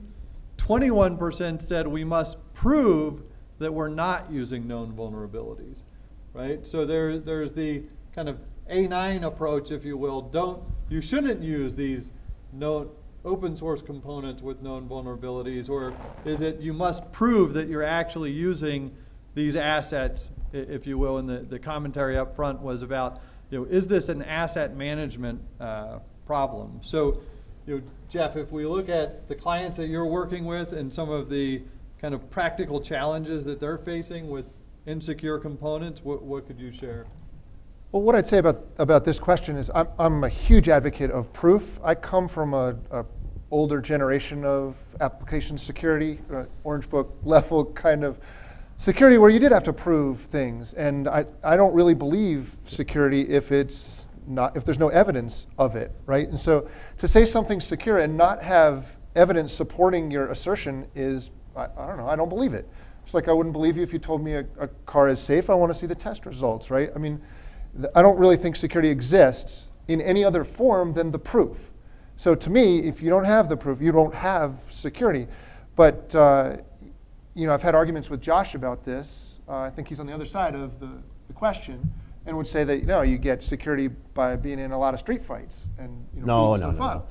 I mean, it's a different kind of approach to the problem. I do think proof means that you view the problem as a positive security model, and it means that you have an assertion that you want to support, and you're providing you're providing evidence that builds that. That's something that you can build in a DevOps organization. You can generate proof. It's a security thing to generate that. You can build it and test it and know you've got it.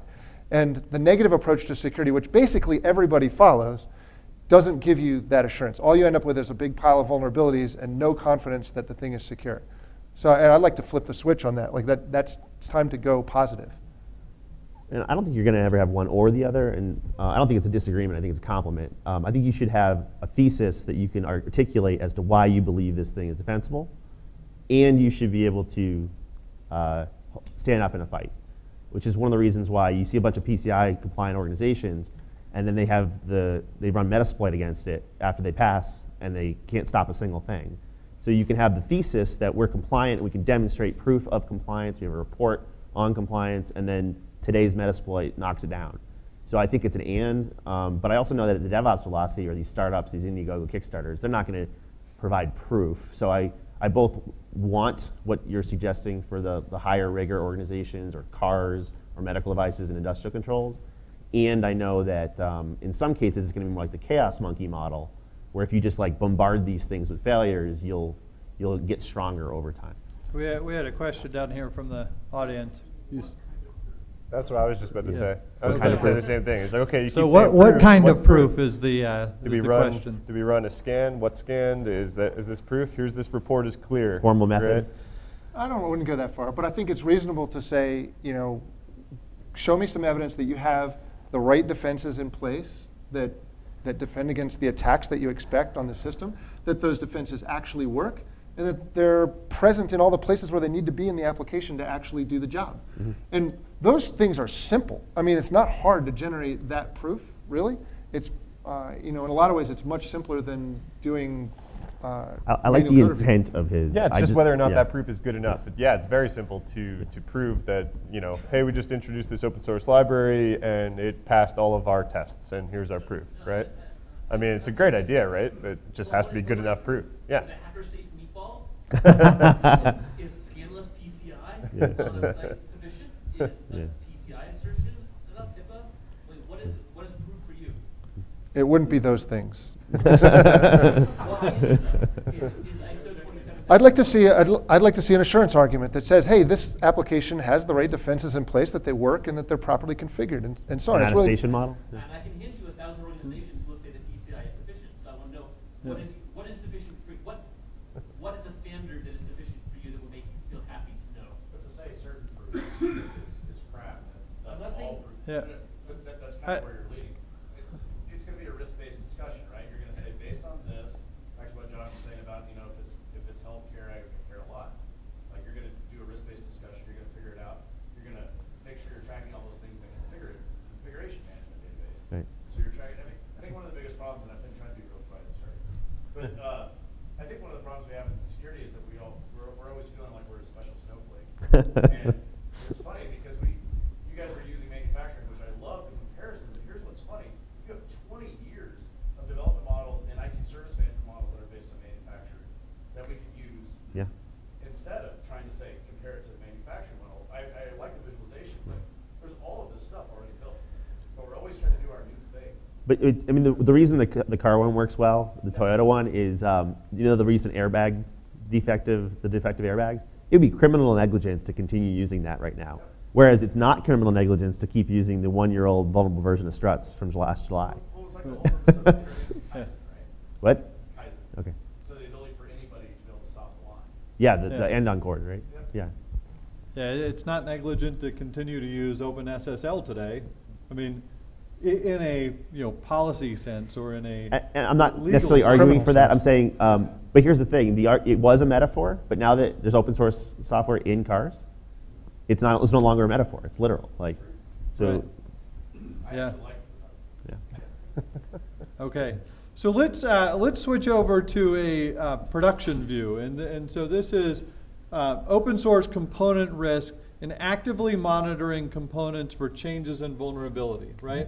So I've scanned my application however I want to scan it today, and I see, hey, we don't have any known vulnerabilities I can identify, right? Are we keeping track of those? So 63% said we're not tracking changes in vulnerability data over time. I mean, this isn't even unique to open source, right? Like, this isn't unique to open source. Like, this is just a metric that it's just that I'm sure those percentages would translate across vulnerability data for your network, your servers, your application, whatever, right? It's hard to track that metric if you're not using the right tool set and if you're trying to do this by hand. We've brought this up before, right? Even Dave said, okay, how many servers do I have, right? I don't know. That's a crazy hard question to answer. One of the hardest questions that we have to answer white hat, or that we have to have our customers answer, is how many websites do I have, right? I don't know. Yeah. It's super easy to stand this stuff up now. You can just spin up an AWS something or other in some department, right? Like, who knows where that stuff is living? So, okay, good luck tracking the stuff that you don't even know about, right? So yeah, you can track your vuln data of the stuff you know about, but then there's the world that you have no idea, right? Yeah, I mean, there are clearly supply chains out in the world in different industries, auto manufacturing one, pharmaceuticals, life sciences, you name it, that can track every single part that's gone out across an organization over time and understand, if beef went out, right, and this still amazes me, beef went out from some factory in Iowa 6 months ago and it had this serial number on the package, that they can track every known package to every store that went out and say, we're going to recall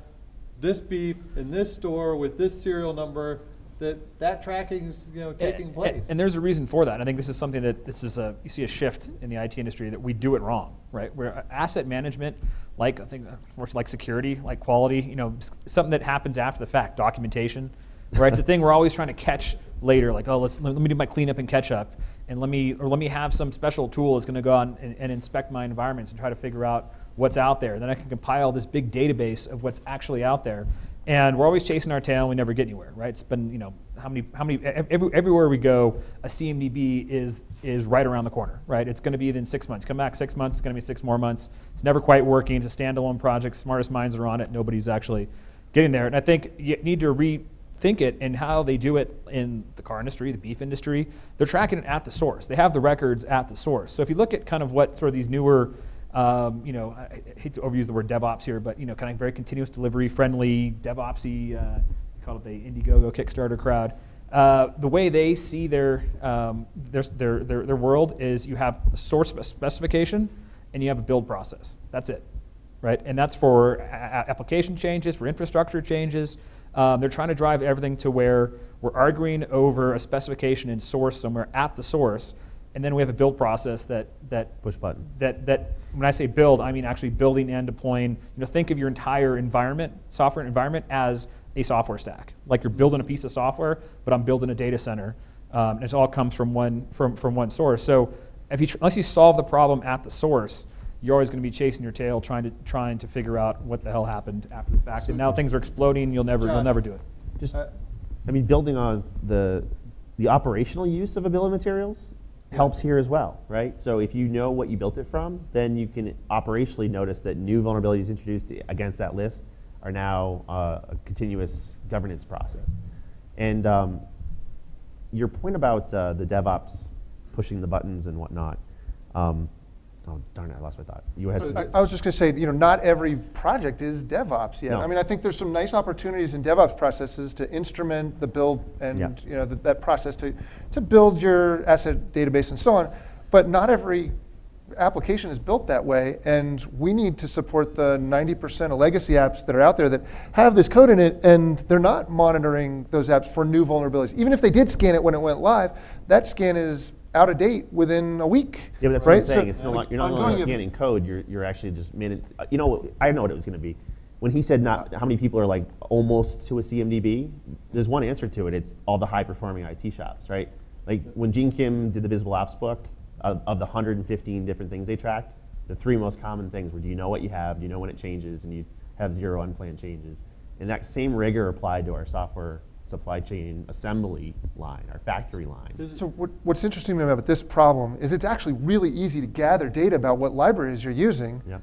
And a simple agent deployed on app servers can report back and build your inventory in minutes. So I mean, it's really not that hard to assemble a good inventory if you can just say, put a little agent on every box that's out there. And that's tough. I'm not saying that's simple. Yeah. Right. But if you can enforce that far, your standard build in Puppet pushes the Chef and it pushes that agent, then everything reports in and you've got an accurate inventory everywhere. Yeah.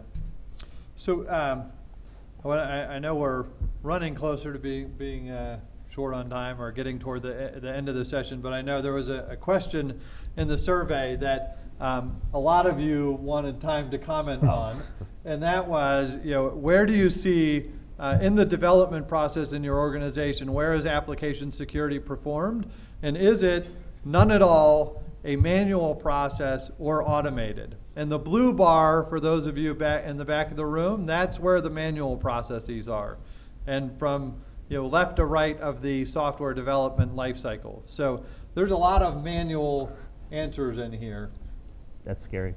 Damon, is that sustainable in your world? I don't think it's sustainable at all. I mean, that's one of those things where you look at what happened with QA, right? I mean, people fought this argument over and over again. Well, you must have manual testing, and a lot of companies have proved that the ones that don't that rely on automated testing, that literally have the idea that a manual test is not something that's reliable. They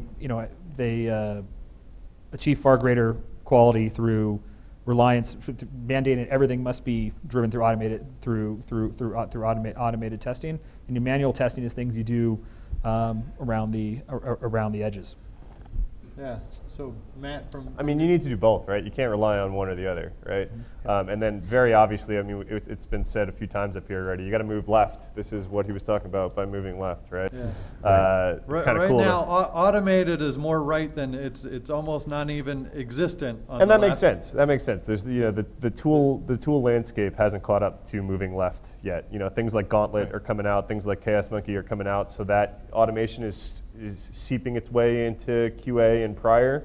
But the majority of the automation out there is in pre-prod production and later, right? So that makes sense. But yeah, we absolutely need to move automation further left. Jeff? So I've spent the vast majority of my career doing manual security, lots of code reviews, thousands of applications. And there are quite a lot of vulnerabilities that you really can't find with generic tools, right? Just generic scanners that don't know anything about the application.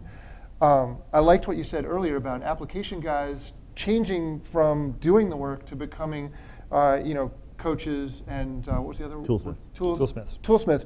And I think that's really the future. There are a lot of things that you'll never find with a generic tool. Authentication problems, access control problems, and encryption problems top the list. You'll never find them with a generic tool.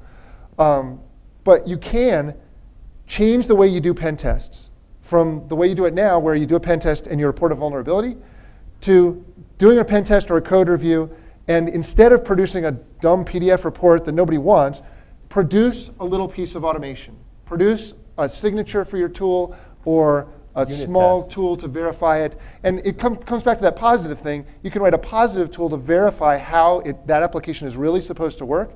And then from then on, that tool gets run as part of of dev, test, QA, CI, and maybe even prod. That's the way this thing actually moves left. And over time, you build an immune system.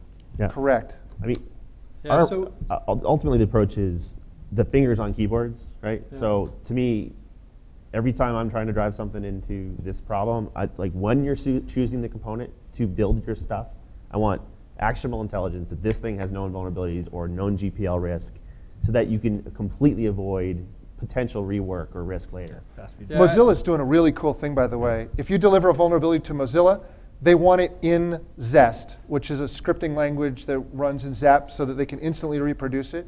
But it's a formal way of delivering security findings as opposed to just, writing up a vuln. Yahoo's trying to do Selenium scripts for their bug bounty as well. Yeah, So I- Yahoo's doing that. Very cool trend. I think that, building on some of the commentary here, I think there's a growing need for application security to really provide the guidance and direction around how we should do application security, what kinds of things we should look for where.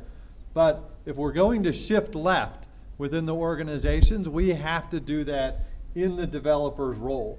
You can't shift left without the enforcement or the, let's go along with the rules being at the developer. And, the application security professionals really providing that guidance of, what should we be doing and what should we be looking out for.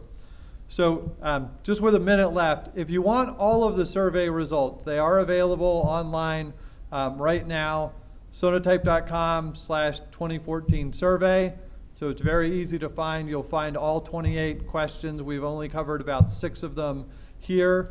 I recommend, going to the site, getting no registration required to get it and view that, bring it to your organization, have a discussion like this and figure out where does your organization need to be? What kind of guidelines do you want to put in place? How do you want to change things? Where do we want to be in this position for next year? The other thing I will say, if you didn't get enough of our panelists, later this afternoon, Josh and Matt are speaking both at 3 o'clock, so you'll have to decide by maybe length of beard, who's I got this one.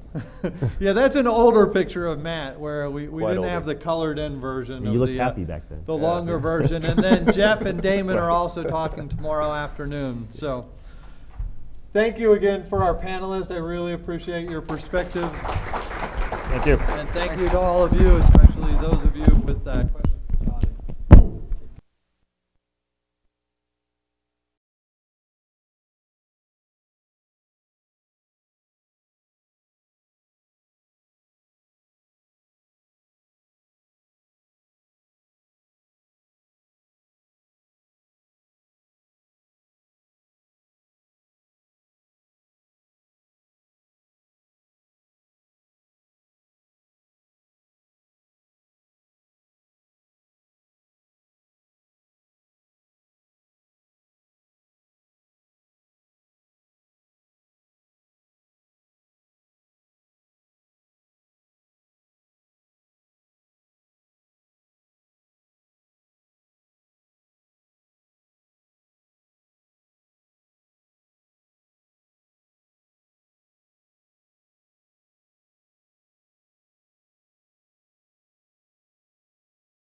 servicing small and medium-sized businesses.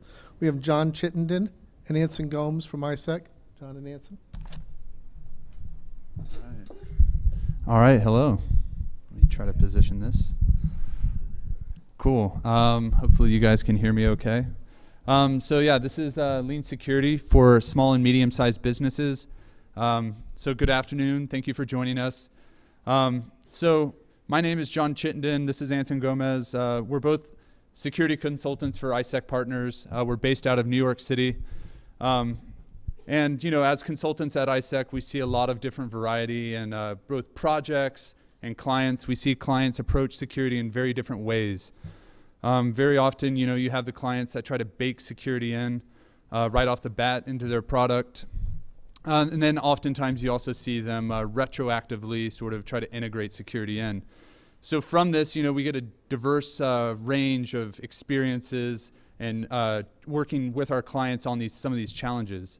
And with that, we sort of wanted to package it up and provide, you know, a reference material for a small to medium-sized organization. If, you know, when you're trying to approach security and you're trying to implement a program, what are some things that you can do? What sort of a framework that you can use to implement a robust security program? So also as a quick disclaimer, we might be referencing some services or products. We don't mean to vouch for those only. We just wanted to provide some concrete examples. So with that in mind, you know, be diligent, do your own research. So here's the agenda for today. At a high level, we just wanted to introduce our concept in this, this framework that we sort of created based on a couple of different inspirations. And then we also wanted to provide some concrete recommendations that, in the context of our framework, you know, can really help you produce a robust security program. In addition, we're going to look at some real-world scenarios, some actual attacks that happened, and sort of, you know, compare that to the framework and see how it would hold up. So, you know, like I mentioned, not every organization has that immediate need to satisfy security, right?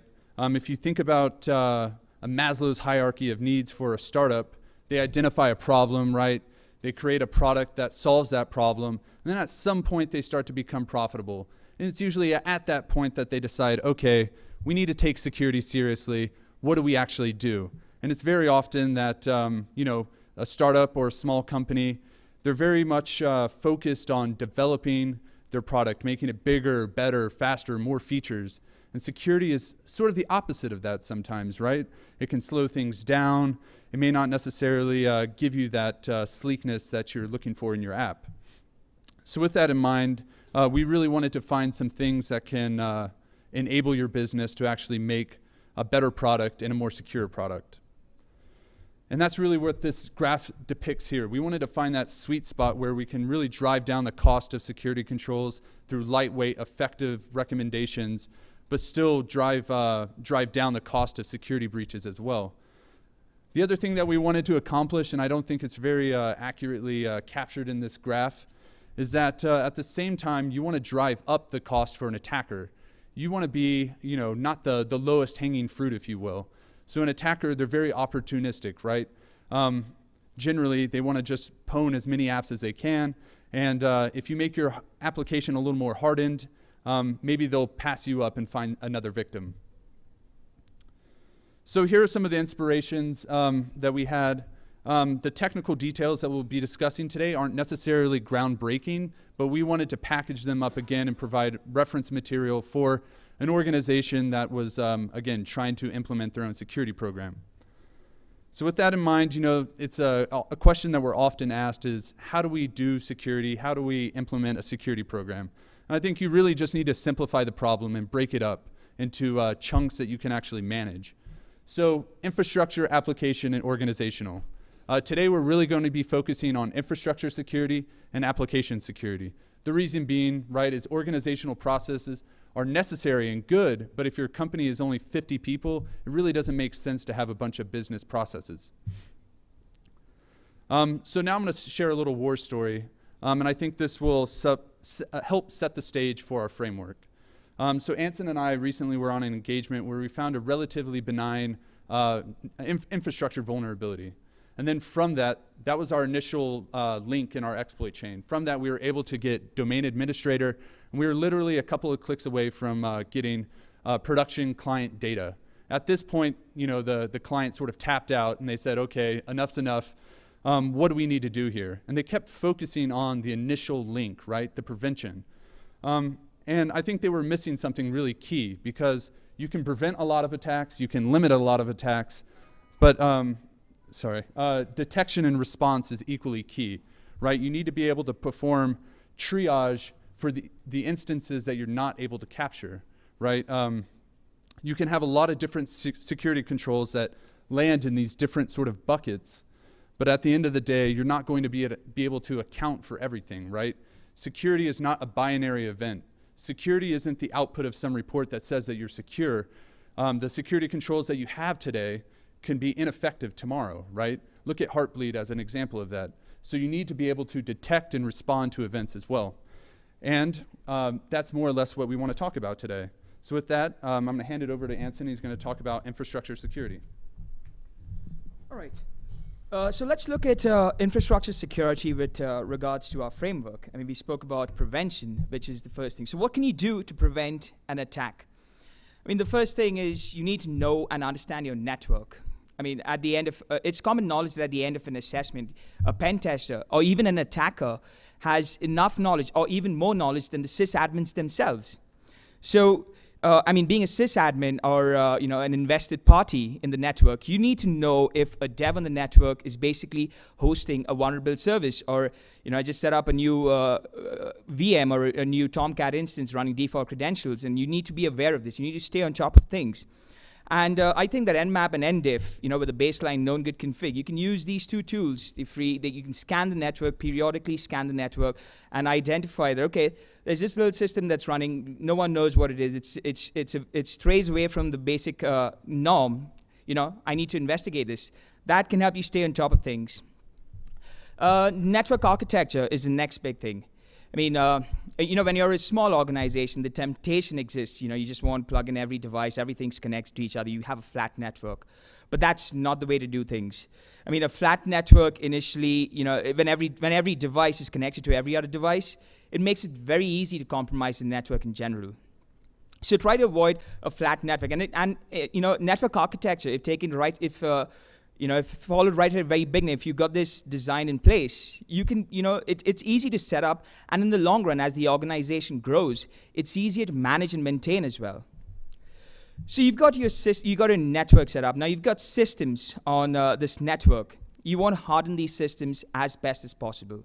I mean, number 5 on the OWASP top 10 is security misconfiguration. And when you relate that to network security or infrastructure security, what that means is basically, you know, your services are misconfigured. Like we just spoke about someone hosting Tomcat, you know, just a basic install of Tomcat, set that up, run that. The manager interface is exposed and it's got default credentials. So having default credentials on any network device is an absolute no. I mean, we've gone and engaged and we compromise a lot of systems just with default credentials. Additionally, you know, you want to also make use of SSH keys rather than passwords wherever they're applicable. So you've got this, you've got your network, you've got your system set up. I mean, the next thing that you want to do is you want to follow the principle of least privilege. Speaking about the principle of least privilege, you know, it just minimizes the attack surface that's available to an attacker to compromise a system. In terms of, you know, deployed systems or deployed servers, this is, you just want just basic set of packages on these systems, minimal installs as much as possible. So if you've got, a server that needs a few packages just to run the application, that's all you need to install, nothing more, nothing less. You also, now the principle of least privilege can be also taken into consideration when you're having access controls. So access controls in a small to mid-sized organization, I mean, everyone has access to probably everything, you know, like every dev on the network is probably admin on every device, has access to every device. It works in a small size company, but I mean, the moment you grow, this should be avoided.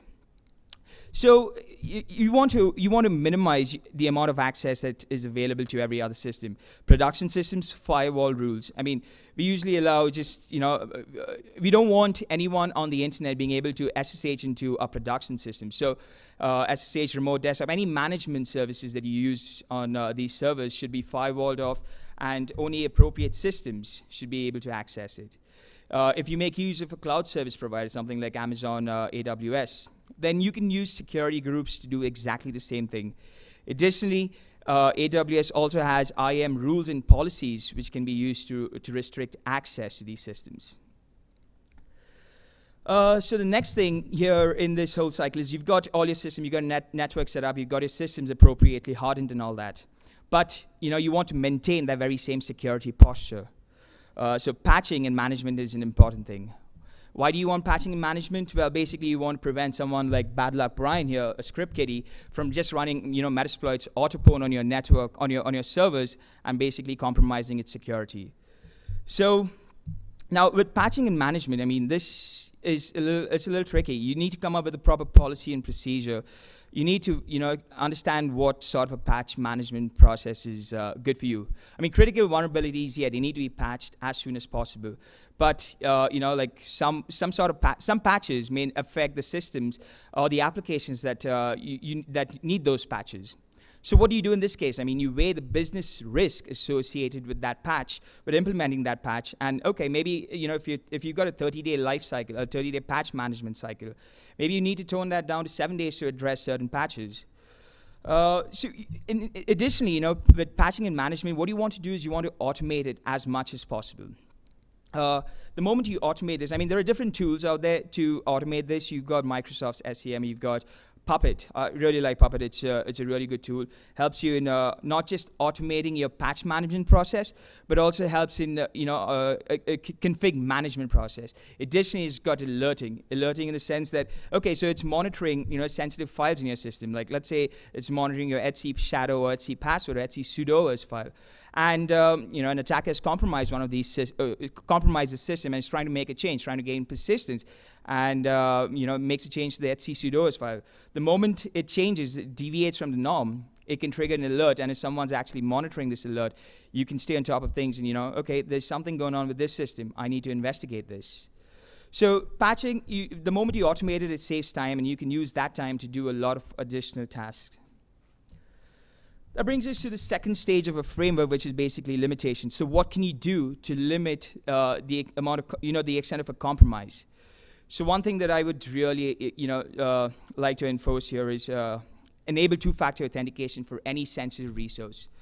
Not just sensitive resource, but any mission-critical services, anything like VPN or Google Apps, or even AWS console access. Even the API support two-factor authentication. Make use of two-factor authentication as much as possible. It just enhances security. And in the future, you can take this a step further. Like you can have two-factor authentication for remote desktop access to certain sensitive servers, or even SSH for that matter. Now, the next thing you want to do is encrypt any sensitive data that's being stored.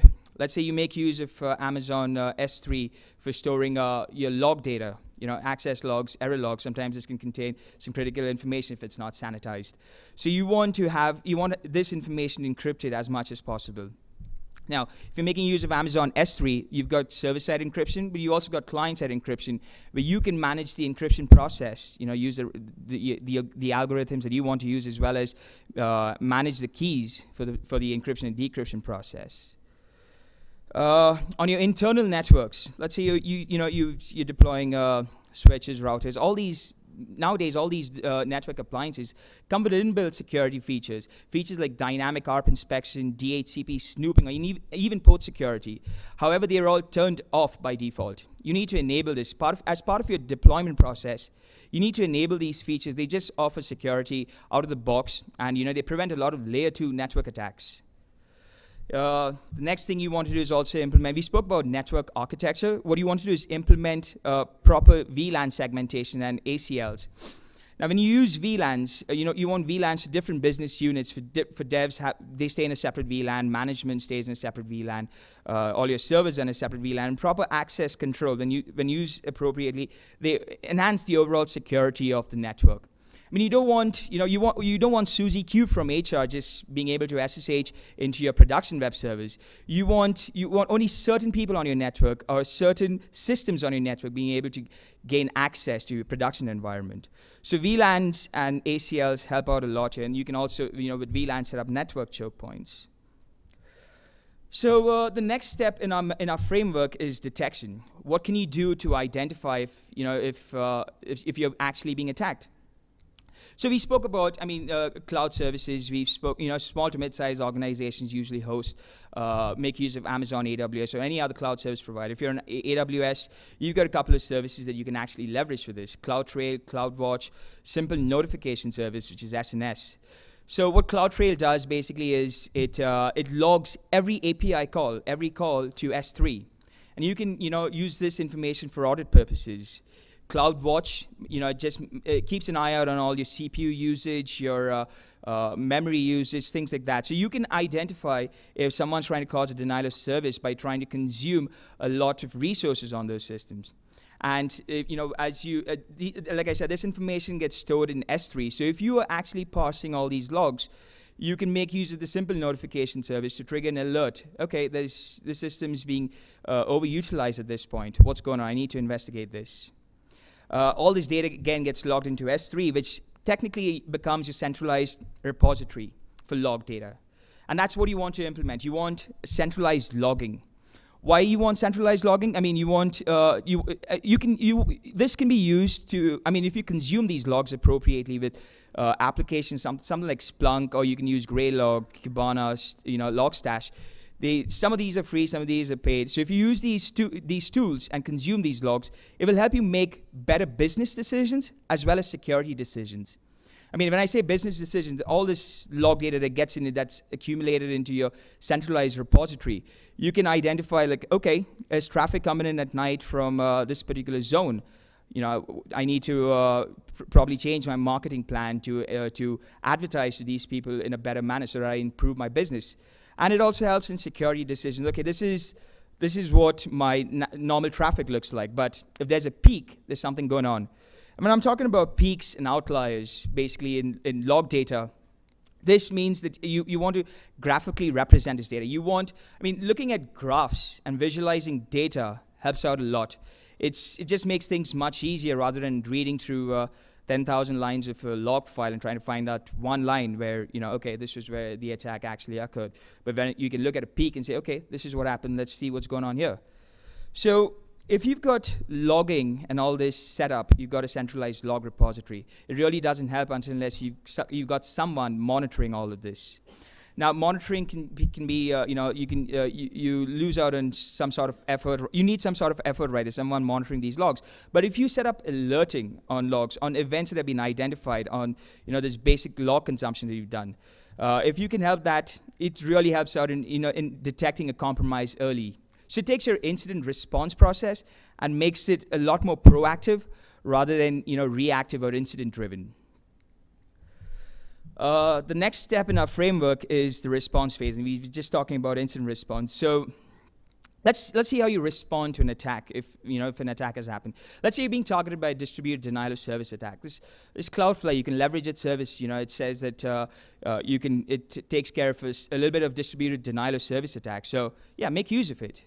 Additionally, you need to have an incident response playbook, have a policy and procedure that outlines, okay, this is the escalation path that I need to follow in such an event.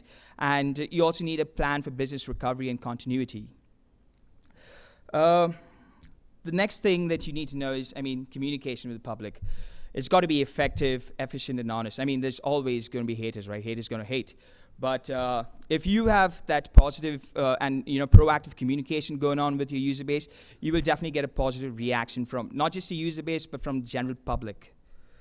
And the final stage in this whole response process, identifying the gaps. Why did this attack happen? What could I have done to prevent it? How could I have prevented it? Could I have done something to detect it?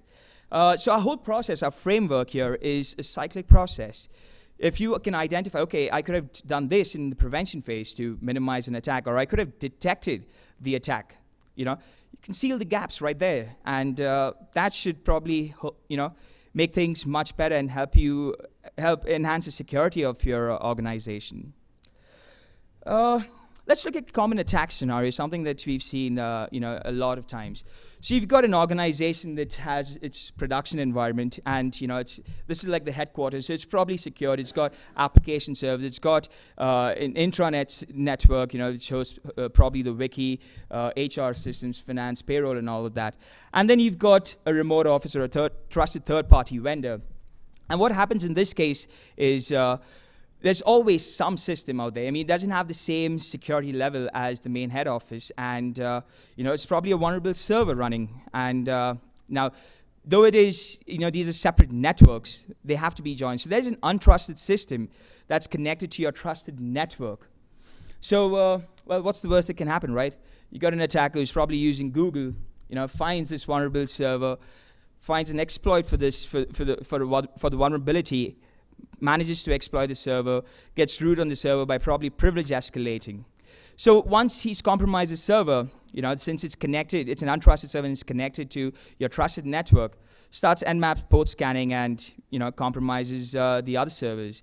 The way that he would do this is probably steal credentials from the users that log into this one server that he's actually compromised, steal their credentials, and then start impersonating these users, gain access to probably production data, and then just start exfiltrating. So the exploit chain here is, I mean, since it's a very common attack, we've seen this in the recent target attack as well. So there's a compromise or a vulnerable system that's, you know, and it's on an untrusted network, but it's connected to your trusted network. And, you know, the attacker has used credentials that he's actually compromised earlier to pivot and maintain access on the network, and then just exfiltrate data. So how could our framework have prevented something like this? So prevention, you know, patch management. If you've got a proper patch management policy, okay, that vulnerability would have been patched, you know, and you would have mitigated that sort of an exploit attempt right there. The untrusted system, well, we've spoken about having a proper network architecture and maintaining proper access controls. So I have an untrusted system. I mean, you don't need your blog or something that's hosting WordPress connected to production, right? The next thing is limitation. So how can you limit the compromise of user credentials? Well, make use of two-factor authentication for any sensitive resource, especially production environment. If you want to get in production, two-factor authentication should be mandatory.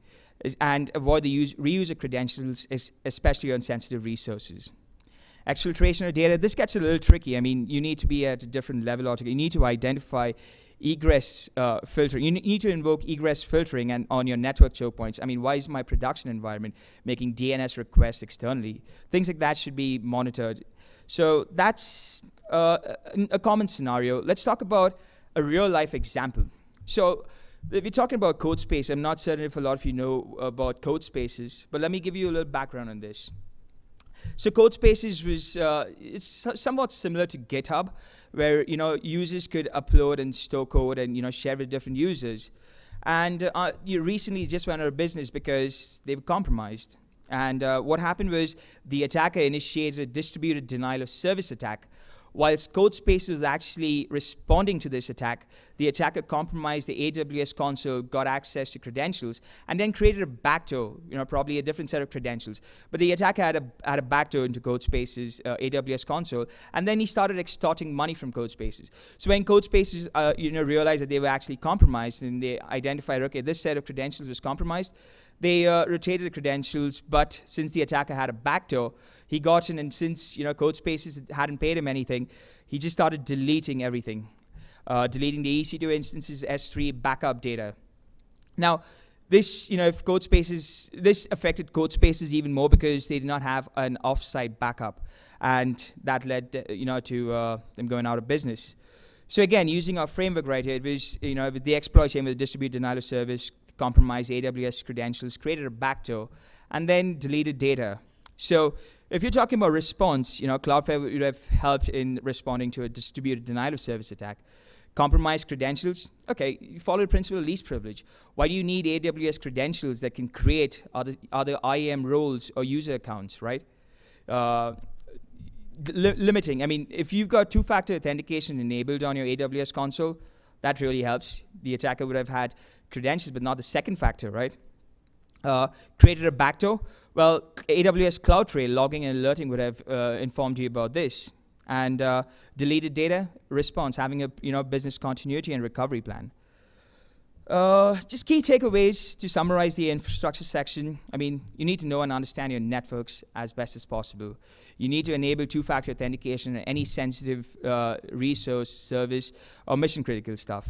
You need centralized log aggregation, and you need to identify gaps and remediate any vulnerabilities, or just fix this, the cyclic process. So that's it from the infrastructure. I'll hand the application section to John. All right, thank you. All right, so now we'll talk about application security. And using the framework again, we'll just start from the top and work down. So from the prevention perspective, there's a couple of just basic things that you can do. From the get-go, right, on day 0, choosing the right platform is really key. Most modern web frameworks can provide security controls that can help prevent a lot of the very common web vulnerabilities, things like CSRF protections, input sanitization, and so on. That can limit your exposure to cross-site scripting and so forth.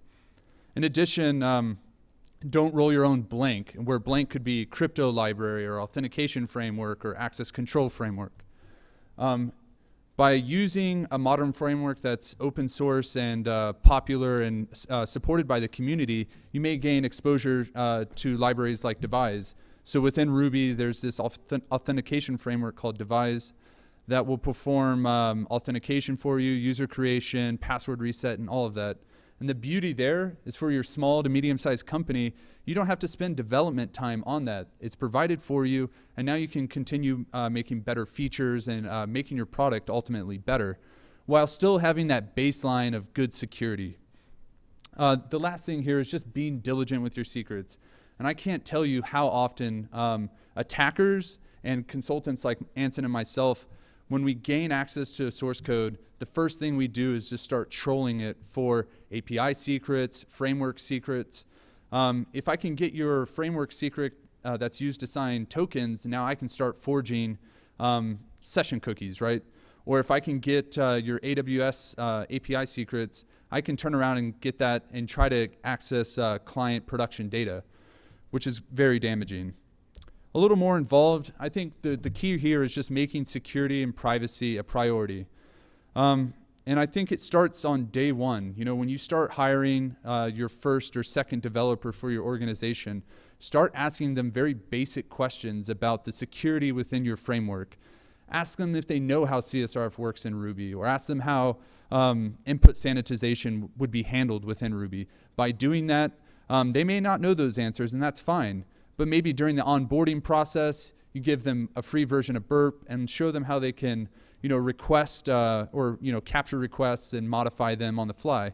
Once you start doing that, the idea is you want them to have that keen eye for security. And at the end of the day, hopefully they're developing more secure code. On top of that, when they're doing peer review and everything, they might be actively looking for vulnerabilities in their peers' code. And again, you're capturing it before it even reaches production.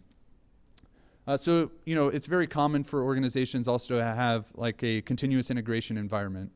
And so you can start using tools like Brakeman or FXCop and using them to capture very simple like web vulnerabilities. Brakeman, for example, has a bunch of different filters that it looks for Ruby vulnerabilities. In addition, there's Fabricator. Fabricator is a code development platform that was created by Facebook that's open source.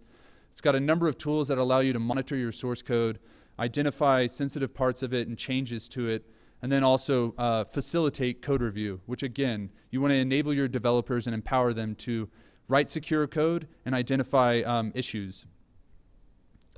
So moving down for limitation, don't store sensitive data in your database in plain text.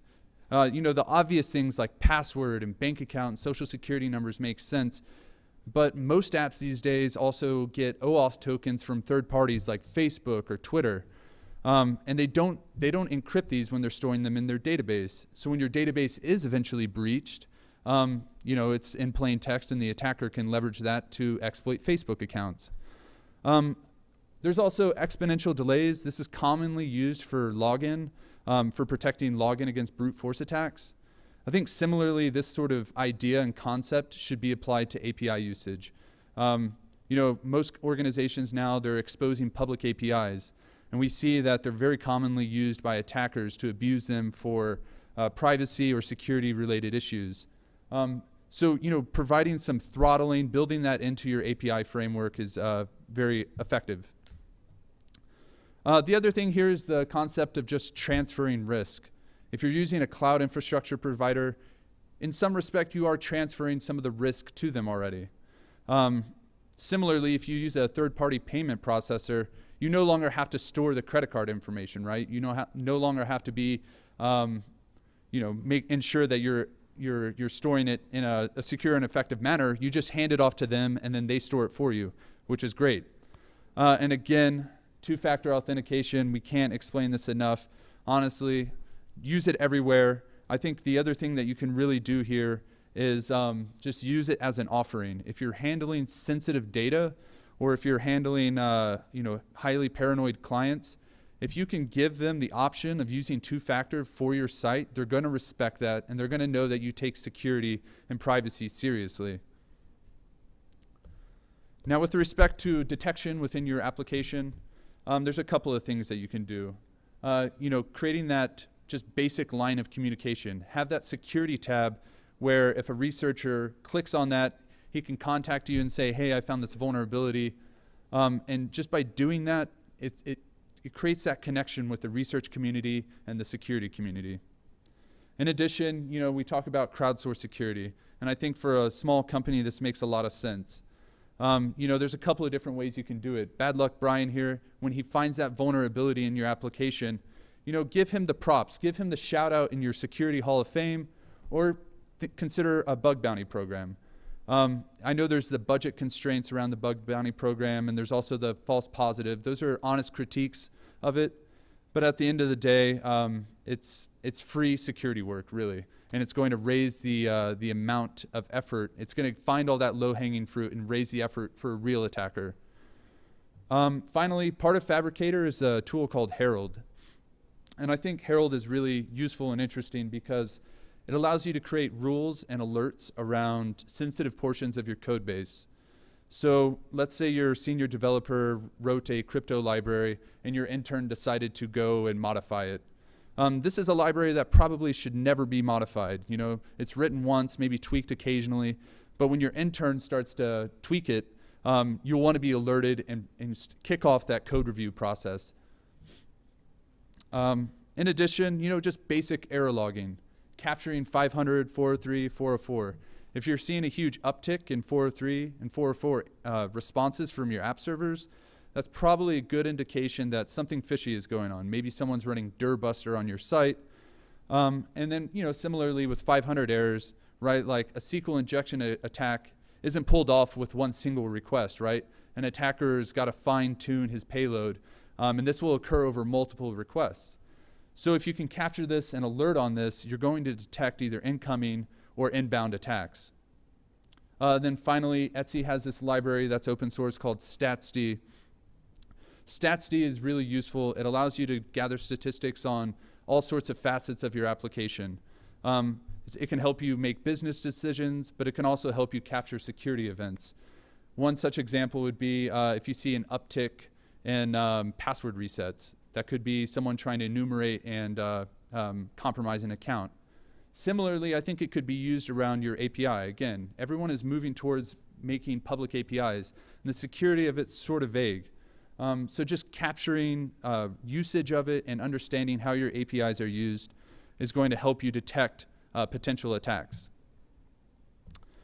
Finally, within the response phase, I think the biggest thing is just identifying that security champion. You need that person that not only knows how to squash bugs and knows how to architect a secure application, but they need to be able to perform that triage and assign risk to the vulnerabilities that are identified in your app. You need this person to say, okay, we don't need to patch this next week. We can patch this 2 weeks from now when we have our security sprint. And similarly, you need to be constantly improving your other phases. When an incident does happen, you need to improve prevention, limitation, and detection. All right, so at this point, we're going to sort of change gears and talk about some real-world examples. And I think one of the more interesting ones is with respect to a company called Buffer. So Buffer was well, essentially Buffer is a tool that allows you to manage posting to Facebook, to Twitter, and so forth.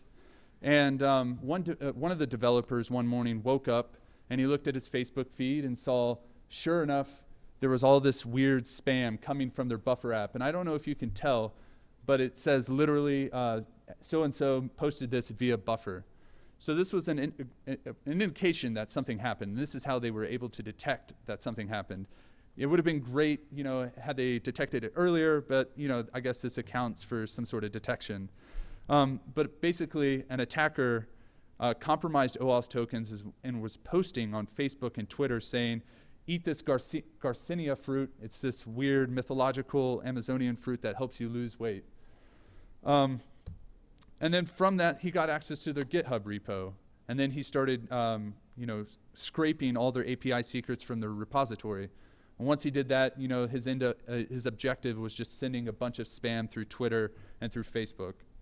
So what could they have done differently? Well, they could have just not stored the OAuth tokens in plain text. That was the biggest thing. You know, it's one thing that they got access to their database, but you know, if they had been encrypted, that again raises the bar for the attacker. And they just weren't diligent with their secrets, right? The attacker was able to get all their API secrets stored in their source code. And on top of that, they didn't have two-factor authentication enabled for their GitHub accounts. I think across the board, you should require all users and all third parties that have access to GitHub or to AWS to log in with two-factor authentication. And then finally, right, the spam through Twitter and Facebook. If you had some sort of logging and alerting around the usage of your APIs, hopefully you would have detected that at 6 a.m. There was a huge influx in posts to Facebook. The next incident that we wanted to talk about was with respect to Snapchat. I think this one is more interesting and different because it really focuses on the response and the community outreach that your security program needs to have. So essentially what happened was an independent researcher called Gibson Security released a bunch of research on their API usage.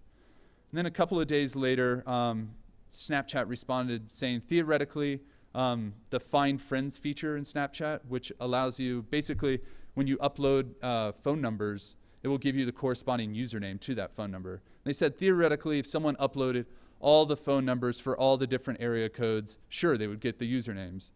And sure enough, a couple of days later, someone took the theory and turned it into practice. And they leaked 4.6 million phone numbers and usernames. So Snapchat had to come around and say, we're sorry. And this was their second response. And I thought this response was pretty good and accurate. You know, they provided a timeline of what actually happened. They provided a response of how they were going to address the issue. And then they also had that line of communication. They said, if you find any other issues with our APIs or our app, contact us at security@snapchat.com. And sure enough, they eventually released an opt-out update so you could opt out of the feature. But a couple of months later, the FTC got involved. And FTC, basically they said, Snapchat, you marketed your application saying that you took privacy and security seriously. The recent events are depict otherwise, essentially. And the end result of this was pretty, you know, not so bad, I guess. But they basically had to implement a privacy and security program which has to be monitored for the next 20 years by an independent third party. So if you look at the play-by-play, right, like you had the Gibson Security releases the research.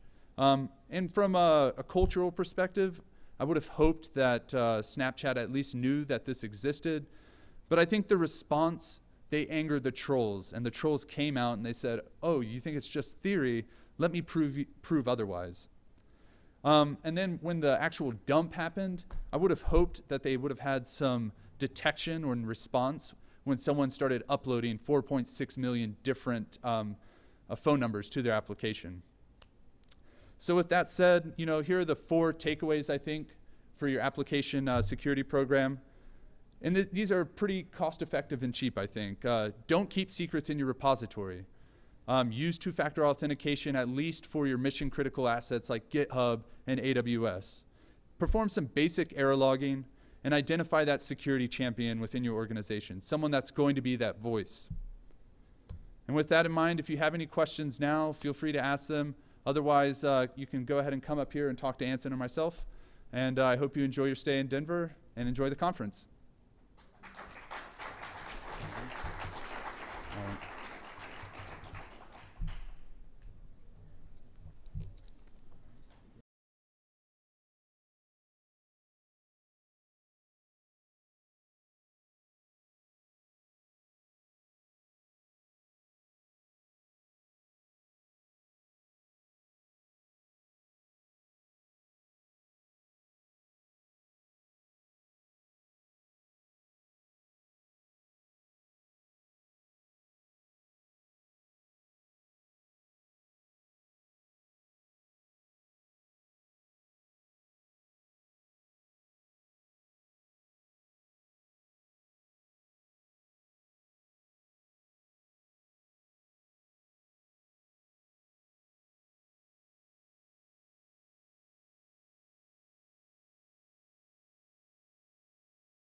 so you can all get to the brew pub tonight. Josh Corman is the CTO for Sonatype, and more to the point, he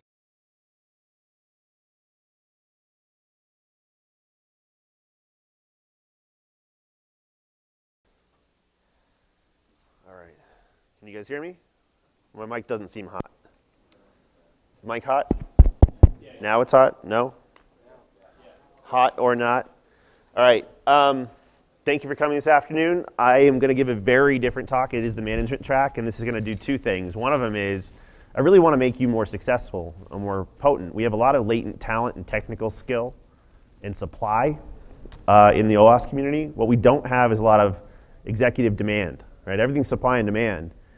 And we get really frustrated because we say, well, nothing's going to change until we have software liability, or nothing's going to change until executives care, or nothing's going to change until they're breached. And I'm just too stubborn to accept that. There's this great George Bernard Shaw quote, which says, it's about the unreasonable man. It said, the reasonable man expects the, what is it? The reasonable man conforms himself to the world. The unreasonable man expects the world to conform to him. And that is why all progress and change depends on the unreasonable man. So I want to teach you guys to be a little more stubborn. And I was actually asked to come by some of the organizers because of this talk that I gave with my colleague, David Etchu. So if you're wondering where he is, he could not come for family reasons and was never intending to. But I want to give him ample credit because this is essentially the culmination of a 3-year collaboration between us, where we basically just don't want to accept that ineffective security reigns. So this wasn't specifically about application security, but I think what you're going to find is because my heart's been in application security, it's one of the reasons I was a founder of Rugged Software, and now the I Am the Cavalry movement, which I will pivot to next. I really care about new triggers and new catalysts to improve the way we engage with the business and do security. So sometimes I talk about Rugged Software, sometimes about Rugged DevOps with Gene Kim and I have been kind of like leading the way on bridging the DevOps community to things like availability, sustainability, survivability, things that they want and care about. I also like to talk about zombies. I researched Anonymous for a couple of years at great personal peril, and recently I started the I Am the Cavalry movement about 1 year ago. And this is the idea, the informal mission is essentially saving lives through security research.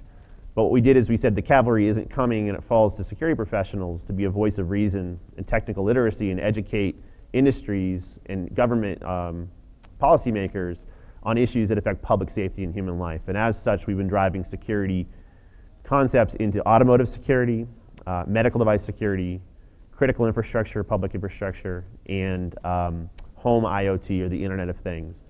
So I'm passionate about these things, not just because I want to be better to solve a puzzle, but because our dependence on IT and software is growing much faster than our ability to secure it, and we can't keep having the same failure rates that we've been experiencing. And since software is eating the world, I actually say software is infecting the world. If you were sitting on the moon and watching, it would look just like the bubonic plague, right? Software is making its way in all sorts of things, and that's why we can't get incrementally better. We have to get significantly better, and that's going to take fresh approaches. So this talk was really part 3 of a 3-year trilogy, which kind of tied together many of the things, and a lot of these actually make it into the grad school course I teach for Carnegie Mellon. It's really trying to like rethink the way that we approach security strategically to have the most impact. I love zombies, by the way. Yeah. So the quote is essentially from the Dylan Thomas poem, which is where Bob Dylan stole his name. His actual name is Robert Zimmerman. And essentially, this is not the story of a single CISO, but an aggregate CISO, because one of the things that David Etchu and I have in common is we really go to high-risk actual organizations, and we work deeply with them to solve really hard problems. So these aren't just like theoretical, throw an idea at the wall. These are based in grounded studies, and we will point out a few specific case studies towards the end. But essentially, one of the things we noticed, in fact, some of you know that I actually was part of a different touchy-feely research project called InfoSec Burnout. We actually did a psychological stress analysis called the Maslow Stress Index, because we disproportionately have substance abuse problems, suicides, depression. We have one of the highest burnout rates of any profession, and now we have data to show it. So this Maslow Stress Index is usually applied to doctors, ER surgeons, soldiers, and whatnot. And it measures 3 things. Number one, it's a survey, but it measures your fatigue, so how tired are you, based on a whole bunch of questions to determine that. It measures your cynicism, and it measures your, this one's a mouthful, perceived self-efficacy. So how well do you feel that you're doing at your job? Not how well are you doing, but how well do you feel you're doing? And if you're in the red zone on any one of them, in other professions, they'll usually give you paid time off or some counseling or maybe some career coaching. We are in the red zone on fatigue. We love our 40-hour work weeks so much that we do 2 of them by Wednesday. That's Jack Daniel's joke. Number 2, cynicism is our core competence, apparently, because we had the highest score of any profession for cynicism. Perhaps that comes as a surprise. I don't think so. And then we were on the border on the efficacy one. A lot of us thought we were doing a good job, and a lot of us thought we were doing a miserable job. There was nothing in between. It was actually a double hump. And my belief on that is that belief that because you pass the audit, you're doing good, and then when you get breached, you realize what a false sense of security that was. But the bottom line is it's a very overwhelming and stressful job, and you should feel some permission to feel that way.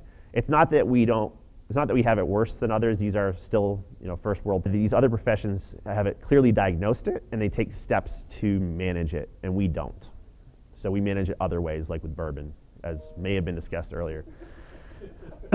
So when I was an analyst for the 451 group, I drew this on the whiteboard one time. I used to do these CISO roundtables with David, where we'd have like 200 CISOs for 2 days, and we'd tackle tough problems.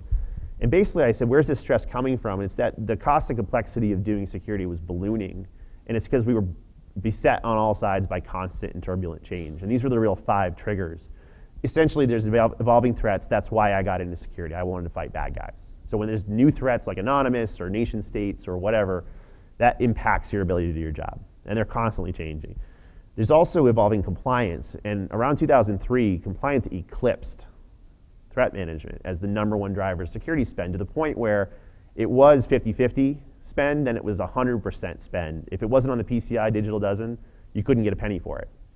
And now we're getting a little bit better, but not much. It's still heavily dominated by compliance mandatory spending. Evolving technologies at the time meant x86 virtualization or cloud computing. It might be bring your own device or mobility. Now it's the Internet of Things or embedded. So pick your favorite disruption. Software-defined networking is a huge game changer. DevOps is a huge game changer. Economics was really feast and famine in the budget cycles or in how you could consume things or what the socioeconomic climate looked like. And then the evolving business needs is what is your market or your CEO or your board of directors command of the business. And pretty much a trigger on any one of these can give you a hard time, your staff and your ability to execute. So essentially what we tried to do is we found most programs are really, really good at one of these, maybe good at 2. And what we were encouraging them is anytime you see a trigger on one of these tendrils, marshal yourself through what are the other downstream impacts. So for example, in the wake of Hurricane Katrina, every business was looking at their disaster recovery business continuity. So that was a business driver. And as such, they said to the CFO, there's no way we're building a second entire brick and mortar data center, so screw that. And then they looked to a nascent x86 virtualization technology that wasn't ready yet, or some sort of cloud computing at the time. And they adopted it before they could understand it. And as such, none of their security controls worked. And the compliance auditors didn't know if they could pass you. And the adversaries were like, this is awesome. Not only do we have all the old ways to own them, we have new ways to own them. They can't even run antivirus in a VM. So these trigger changes, and that's one of the reasons you're so burned out. I am speaking quickly on purpose, partly because I know you're smart and partly because there's a lot of stuff to go through, but if anybody wants me to slow down, just let me know. But one of the things that really gripped me early on, and this was just a simple idea, was we also spend too much time on the wrong stuff. If you think about where the lion's share of our time and energy goes, it's on highly replaceable credit cards. I think 1/3 of Americans lost a credit card in the Target breach alone. There really weren't many victims. It was a mild inconvenience, right? It hurt somebody somewhere down the line, but we spend an awful lot of time on a high frequency, low impact kind of event like that. Whereas we were spending a whole lot less time, almost no time, on intellectual property, trade secrets, less replaceable assets. And one of the reasons I've gravitated towards the I'm the Cavalry initiative is there's irreplaceable things like human life and public safety. There's $80 billion annually spent on hardware, software, and services for security products. And almost none of that goes into insulin pumps or cars or anything like that. Basically zero. Statistically, zero money goes into that. Now, I don't think we should make antivirus in a 9-volt battery-powered IPS for your insulin pump. But I do think some of our best and brightest should probably be shifting towards secure defensible IT architecture, software design. All right, so a lot of us in the wake of these things kind of want to give up, but I'm like saying, screw that. We just have to be smarter, right? I mean, no one makes changes until the pain of maintaining inertia exceeds the pain of making change, right? You have to hit rock bottom. You have to be sick and tired of being sick and tired. And then maybe you'll try new things. And what we found is it wasn't technical gaps that we had. It was really understanding the human layer.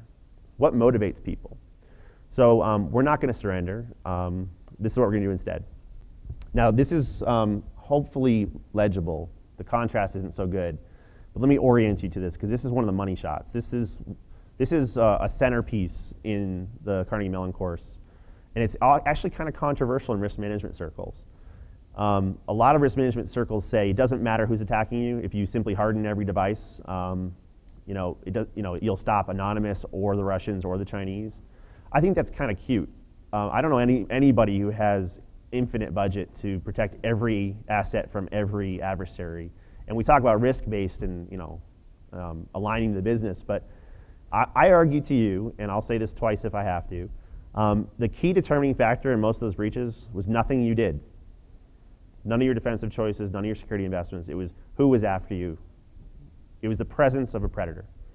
It had nothing to do with your PCI compliance. They'd laugh at your PCI compliance. And I'm going to show that very clearly in a moment. But essentially, I like to map a who. So not only do most risk management programs ignore the adversary, we make it central. And this is something I've done with CIOs, CSOs, CISOs, CFOs, general counsels. You can do this on a single placemat at a Thai food restaurant. I know because I did that for a Fortune 50 company. And you can significantly change the focus and priorities of the whole program. So what we did is we said, okay, you have 1 through N adversaries, the who. It's a who to a why to a what to a how. So not every company faces every adversary class. So if you know which adversaries or predators you face, each one of them play the game differently. They have different motivational structures. Each one of them, therefore, within that motivation goes after a different preferred prey. They have different assets they prefer. And they don't all have every technique. So what are the techniques or the TTPs, the tactics, techniques, and procedures that they use? In fact, the US intelligence community now uses this as well to spot false flags. So it's both useful on the strategic investment of where should we place our limited resources to be appropriately balanced with our threat context. So that's a proactive tabletop exercise you can do once a year with your executive stakeholders. Or in an incident response, when I was at Akamai as Director of Security Intelligence, I was able to spot false flags pretty routinely when it looked like it was anonymous DOSing the bank, but it was really a decoy by the Russian business network to buy time for money mules to perpetrate fraud. And you could tell pretty quickly based on the TTPs used. So it was really invaluable to incident responders to tell, and you don't have to have a sophisticated big data model. This was simply, is this technique they're using, or the signature and PCAPs, indicative of common tools used by Anonymous, or are they outside the range used by Anonymous? Is this clear at least at the 50,000 foot level? So for example, if your primary adversary was a hacktivist, then you don't have to, the idea that I don't have to run faster than the bear, just faster than my buddy, it does not work at all. Most of your conventional wisdom for the faster than the bear idea is based on the idea of a casual adversary who, if you're a harder target, will move to a softer target. But with the case of the Chinese espionage against RSA, the RSA Secure ID breach, most people don't know RSA was not the target. Lockheed Martin was the target, and when they couldn't get in, they were so tenacious and target sticky, they went upstream to the supply chain, owned RSA, and then went back to Lockheed Martin. So the idea of being faster than the bear, no, you poke that bear in the eye, and he's mad at you. The same thing with Anonymous. It was more ideological, and therefore your game or your supposition of just being slightly faster than your buddy doesn't work anymore. But moreover, they didn't target every asset. So when the Sony punishment campaigns happened, do you remember when Sony got punished for like 21 successive attacks? How many of those were done by Anonymous? Everybody thinks 21. It was 6. Only 6 of those attacks were done by Anonymous. And one of the reasons we knew this instantaneously is they stole 77 million credit cards. And there had not ever been an anonymous attack that stole credit cards prior to that. So basically that model instantaneously said, I think you're going to want to take a closer look. And it turned out it was not anonymous. But these become useful, and one of the reasons you could tell is they only really had 3 major techniques. They could do denial of service through using the low orbit ion cannon, or they could use rudimentary phishing techniques for executives, or the use SQL injection. So if you want to have a really well-balanced, well-targeted defense regime against, if that's a likely adversary for you, if you're promoting the CISA or CISPA bill, or if you're the Motion Picture Association, you better have some DDoS prevention because you're likely to need it, right?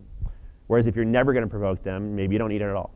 So it's about being more targeted in your investment response. And notice, I don't know if you saw this, but the auditor is an adversary. It's not a joke. A CIO once told me, he said, Josh, I might get hacked, but I will be fined. So it's an adversary they know is coming, they know when they're coming, and they know exactly what they're going to do. So that's why we prepare for it, right? All right, so I'm going to show some baseball cards. We made baseball cards. We actually want to make a card game, much like the cornucopia one. We just have to work out a couple kinks and stop being so darn busy. But essentially, it's the same flow, right? So the upper corner is going to be the strength relative to others. So this is a 5. And then it's going to be the who to the why to the what to the how. So a script kiddie is motivated by profit and prestige. They go after fungible assets like credit card numbers. And their dynamic range of capabilities is essentially Metasploit. And if you've heard my term HD Moore's Law, it's the strength of a casual adversary grows at the rate of Metasploit. So if you understand that, then you know that good enough security yesterday isn't good enough tomorrow because Metasploit's constantly getting better. And it's not a knock on Metasploit. You could use Poison Ivy or other tools, but once it becomes weaponized like a Firesheep, right? You all knew how to do what Firesheep did if you're in the OWASP community. Firesheep made it pointy, clicky, easy. So once it becomes weaponized, it's in the hands of these. And I basically say, if you can't stop Metasploit, you can't stop anyone. So this is, you must be this tall to ride the internet. And my real, even though I'd fought the PCI Council for about 4 years prior to the HD Moore's Law, that was like the knife through the heart, because what you could basically show is you could pass your audit today and then run Metasploit against your fully compliant network, and it wouldn't catch Metasploit. So that's proof that it's not, that's a dangerous distraction from your actual risk management. I know people love it because it got you budgets for things, but it got us budget to a certain point, and that certain point's too low a bar to actually even stop script kiddies. A little faster, the RBN, the Rock Band network, the Russian business network, that one is organized crime. It's profit motive, just like script kiddies, but they don't even go after credit cards anymore. It's worthless. It's under $1 per credit card now. So they might do a tactical batch every once in a while for money laundering, et cetera. But they're after account takeovers, ACH check fraud, stuff like that. Because it's just not worth it to them anymore, and they have a much better R&D. Everyone says how sophisticated the Russian, the Chinese are, or the APT. Russians are 10 times better than the Chinese. So they're a really strong threat. I made them 50 out of 50. Speaking of advanced persistent threat, a term I hate, I call them adaptive persistent adversaries because they're more goal-oriented, they're more focused. Those are the attributes I use to describe them. There's a white paper on that. But they're after, they have a military, industrial, or economic incentive structure. They're after intellectual property, trade secrets, or national security secrets. And they use custom stealthy malware, rootkits, stuff like that. It's very different TTPs. In fact, if you follow the Mandiant APT1 report, or you participate in NetWitness or Mandiant information sharing communities or indicators of compromise, they use those to fingerprint TTPs so you can tell in general who's attacking you. Not hard attribution, but soft attribution, or at least actionable category of attribution. I studied chaotic actors for quite some time, wrote a 1.5-year long blog series with Jericho, who's at the Tenable booth, attrition.org. And very different motivational structure. They're either in it for fun, like lulsec, or they're in it for some moral cause. Anti-surveillance, anti-censorship, anti-corporate. But motivation's very, very different. Very tenacious and very determined. And they pretty much went after web properties, individuals, governments, whatnot. But much, much more limited. Aside from Jeremy Hammond, who was a fantastic hacker, very little hacking talent. So it was mostly predictable tools. Then there's the zombie auditors who suck our will to live. They are also motivated, right? They have profit and compliance. The cottage industry of being a QSA or QIRA, unbelievably profitable, right? There's entire companies whose entire portfolio are based around the PCI data security standard. But their target asset is only the card data environment, the CDE, right? It's only what's in scope, which is one of the reasons it's also distracting, because you can become compliant on your card data environment and spend 0 pennies on your corporate secrets, intellectual property, R&D. In fact, a Fortune 50 company was spending 0 on anything but card data. And that's why I had to use that lunch discussion over Thai food. And their weapon of choice is the checklist. Right. All right, so I already hinted at Moore's law, but if you talk about the change in attacker power, I said compute power doubles every 18 months to 24, depending on who you ask. And H.D. Moore's law is that the strength of a script kiddie or a casual adversary grows at the rate of available hacker tools. So you could give up in the face of this different adversary stuff, or you could be much, much smarter. Like, let's not just do some generic one-size-fits-all checklist of how to manage risk. You could look at PCI as a wonderful way to fend off QSAs. Not so good against others, and we'll show that in a minute. So when we tried to ask, how do you do this? Of course, I had to turn to zombies. I'll be very quick about my zombies here. I have a much longer zombie talk. If you're being chased by hordes of the undead, would you run to that wooden barn that's falling apart with holes in the wall, or would you run to something more defensible, right? So this pyramid I'm going to outline is also really pivotal to the Carney Mellon stuff. And I believe it's just immutable truth. We can debate it in the hallway if you like, but essentially I use this to say if you want to have a relative investment, if you're going to spend $1 or a person on security, $1 spent at the top of the pyramid is an empty calorie. $1 spent at the bottom is much, much more value relative to the other options. And it's essentially the multiples applied to your effort. So I'm arguing for we want to do the stuff at the bottom first, or at least with a heavier investment, and the stuff at the top fills in the gaps. So if you want defensible infrastructure, this is the idea that you are preordained to success or failure based on the choices your CIO and your CTO make. So as they procure this rack space versus coal fire versus whatever, as they're procuring an iPhone with a mandatory access control architecture is more inherently defensible than an Android with a discretionary access control architecture. Something with 1 million lines of code is inherently less defensible than something with 1,000 lines of code. It's not so much getting into implementation, it's saying there are ways to qualitatively and quantitatively determine the relative defensibility of IT choice A versus B versus C. And one of the best gains you can make is to influence more defensible choices. Is it a wooden barn or is it a brick building? I don't care how good your fighting force of zombie killers are, they're going to be dead if they're in an indefensible architecture. So that's the most important thing, and that's why myself and a few others really push for the Rugged Software Manifesto and the idea of choosing and building and designing and implementing more defensible software and digital infrastructure. The second most important thing isn't security either. It's operational excellence. So this, in the zombie metaphor, do your fellow survivors keep their wits about them, stay calm, act as a unit, or are they panicking and screaming and running cross-purpose to each other? And the real exemplar here is Gene Kim's original book called Visible Ops. They studied all the high-performing IT operations, and they found that of the 115 or so patterns that they captured, 3 of them had the most impact. And those 3 were, do you know what you have? Do you know when it changes?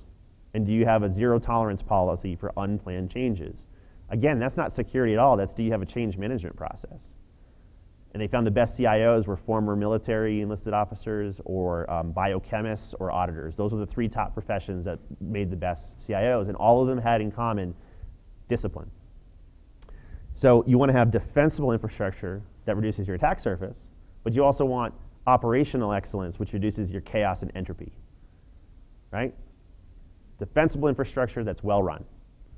The third most important thing, now the industry is starting to figure this out, starts to get into security. And this is the idea that we're fighting in the dark, and we're fighting blindly, we die quickly. So we have insufficient lighting and instrumentation and visibility. So if you don't have the flood lamps to know how many zombies are attacking, from which direction, and are they zombies or werewolves or vampires? Because as we know from our folklore in horror movies, they require different countermeasures, right? Silver bullets and wooden stakes and whatnot. So you want defensible infrastructure that's well maintained and well instrumented. So you can see who's coming from which direction. These are eyes and ears to notice whispers and echoes. This is the stuff where you see NetWitness and Solera and Nixon or Anomaly and NetFlow, behavioral anomaly detection. The idea that you can do anomaly detection, by the way, is predicated on knowing what normal is. So if you have a chaotic, unmanaged, undisciplined environment, good luck getting any value out of anomaly detection. So I see this as a prerequisite to things like NetFlow analysis and whatnot. And also, if you're a government person, this idea of information sharing and the pending laws about can we get information sharing in the industry, that's not going to keep you from getting eaten from zombies. It's saying, I'm being eaten by this zombie this way. How are you being eaten by that zombie? No one's actually defensible shelter. So it's not 0 value, it's just less value than avoiding the zombie, smorgasbord. And then come the brittle countermeasures. These are the empty calories. These are the things that if we have a foo threat, we make an anti-foo. Virus, antivirus. Worms, IDS, IPS. Those don't work, we make next gen of everything, right? So we just keep throwing more security at it, and that's why we have $80 billion to spend on brittle, avoidable countermeasures. You still need the weapons, but you need the right tool for the job. So once again, defensible infrastructure, well run, well instrumented, and then you can use in sparing methods the proper countermeasures for your actual defensible environment.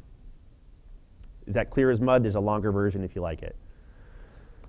All right, it will come up again. So, but if you're gonna make some changes, one of the things that defeats us and makes us depressed is we look at the things we can control. The Serenity Prayer? Give me the, what is it, the strength to change the things I can, the patience to accept the things I cannot, and the wisdom to know the difference. So we actually had made a cloud Serenity Prayer. But what we forget when we talk about this binary thing of can I or can't I control it, we have very little control. But what we forget is we have a lot of influence. And there's things that you can influence, there's things that you can't even influence. But we really forget this middle ground, and we're gonna drive home actual, very potent, unlikely allies and methods in the next section of this that can help you win, right? So unlock your inner rage and become the superhero that you know you can be. Rage Against the Dying Light from the poem.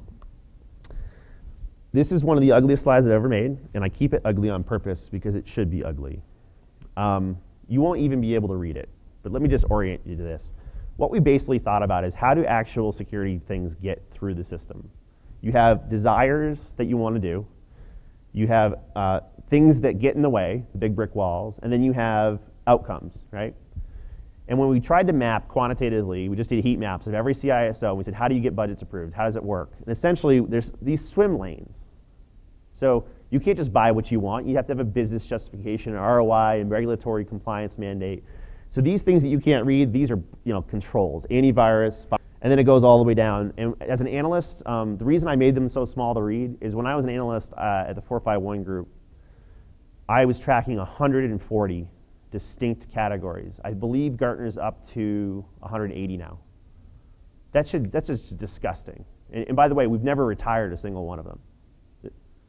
There's nothing in the stack that we've retired. We shift the spending, but we still have all of them. So these are things like antivirus and whatnot, and essentially compliance like PCI. The reason we use it is it works. It's a pretty wide swim lane. The problem is it's very specific. You can get the 11 controls. I call them PCI's chosen few. There's 11 required, and you can get them through. Here's the misnomer, though. You're not protecting your whole organization. You tend to be protecting the card data environment. One of my CISOs was so clever because he couldn't get any budget. He deliberately, the right thing to do with your card data environment is to consolidate it. He deliberately put card data everywhere so you could buy new IPS devices to at least try to get in the R&D networks. And he was having this constant fight with the compliance officer because she's like, we're supposed to be consolidating. He's like, don't tell anybody. It was a great trick because that's how he actually cross-pollinated and got a few basic controls in other places. So compliance tends to be a driver, and you can get that stuff in. The next one tends to be productivity. Is this working? All right. All right, it's not working.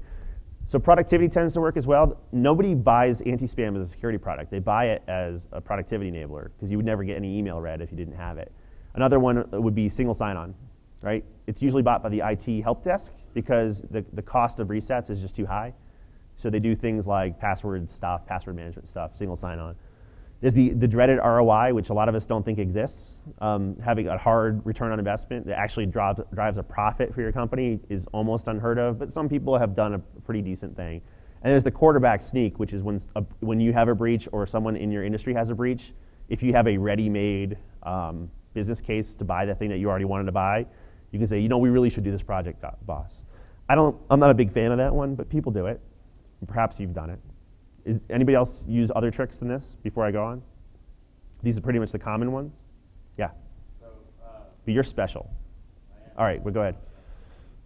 So a lot of times what I'll try to do is if I see a project coming that there's a better and more effective way for that project to be delivered, and I can somehow get the solution in play because of it. Mm-hmm.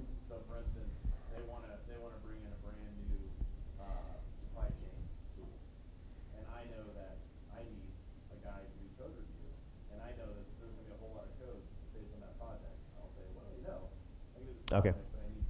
So you insert it into IT projects. It's good. Another one that people point out that I didn't include was if you're in the federal government, you have to spend your money or lose it at the end of a cycle. So they can get a lot of stuff through just on the ebb and flow of budget cycles. So these new ones I added, these are things that are less obvious, but when people, the CISOs that we saw that really understood how to use their influence, they added these, and they tended to be really nice. So for example, DevOps, which we have an entire track tomorrow with amazing DevOps speakers, and this is essentially the precursor trailer to DevOps, because DevOps is a massive game changer. But essentially, DevOps can get you a whole bunch of survivability, sustainability, availability type benefits from either the stuff that you buy or the stuff that you build. We're going to park that one for a minute. Honest risk assessment, if you actually have a quantitative risk management team like an Alex Hutton type or a Dave Mortman type, who's one of our speakers tomorrow, you can actually make a good risk decision saying, look, we have this adversary, we have a gap here on these assets against these techniques. It works, but it's hard to be a good risk management person, but it's very effective. One of the best ones is general counsel, and this is actually what I helped an insurance company do. A lot of people believe that if someone steals your intellectual property, you can just sue them. That's not true.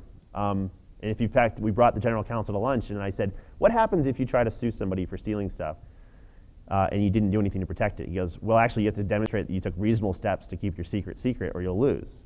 So there's just a lot of belief that you can just let that go. So the general counsel actually got funding for things like NetWitness and data loss prevention and disk encryption.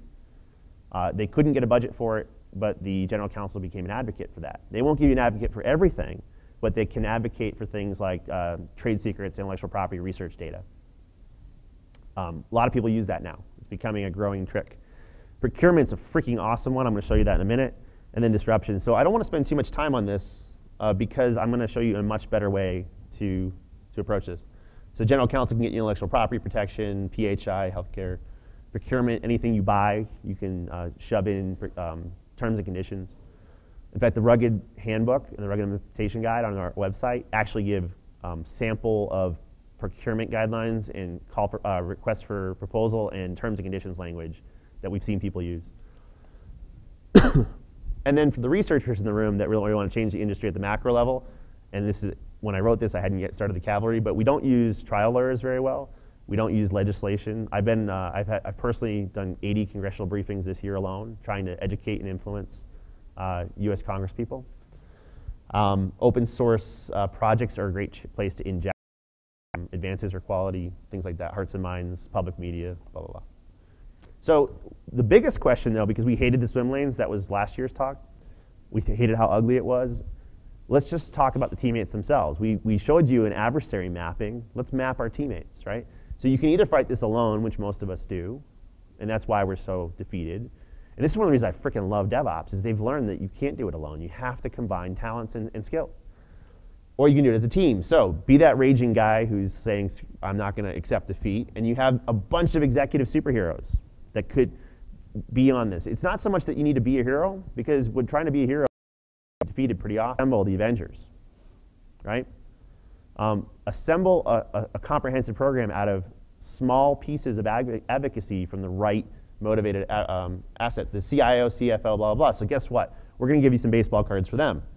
The supporting cast as well, there may not be executives, but they're very powerful sidekicks. So, general counsel. Remember the motivational structure? Up in the upper corner is how strong they are. But because these are defenders, I also a thumbnail indicator of where in the pyramid they help you. Clearly the stuff at the bottom is more important than the stuff at the top. And then I'll tell you their motivational structure, so who they are, how they're motivated, what their preferred assets are that they like to defend, and their tactics, techniques, and procedures to secure that. So your general counsel is all about due care and fiduciary responsibility, right? That's all they really care about. They went to school for this, they practice this, that's what they do. The assets that they care about defending are your intellectual property, trade secrets, and sensitive organizational information. That would be material disclosure or breach. If you're publicly traded, you'd have to file material disclosures.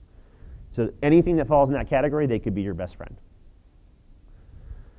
And what they use is policy, internal policy, thank you. They use contracts for your supply chain and your suppliers, and they use attorney-client privilege, which, by the way, is really awesome.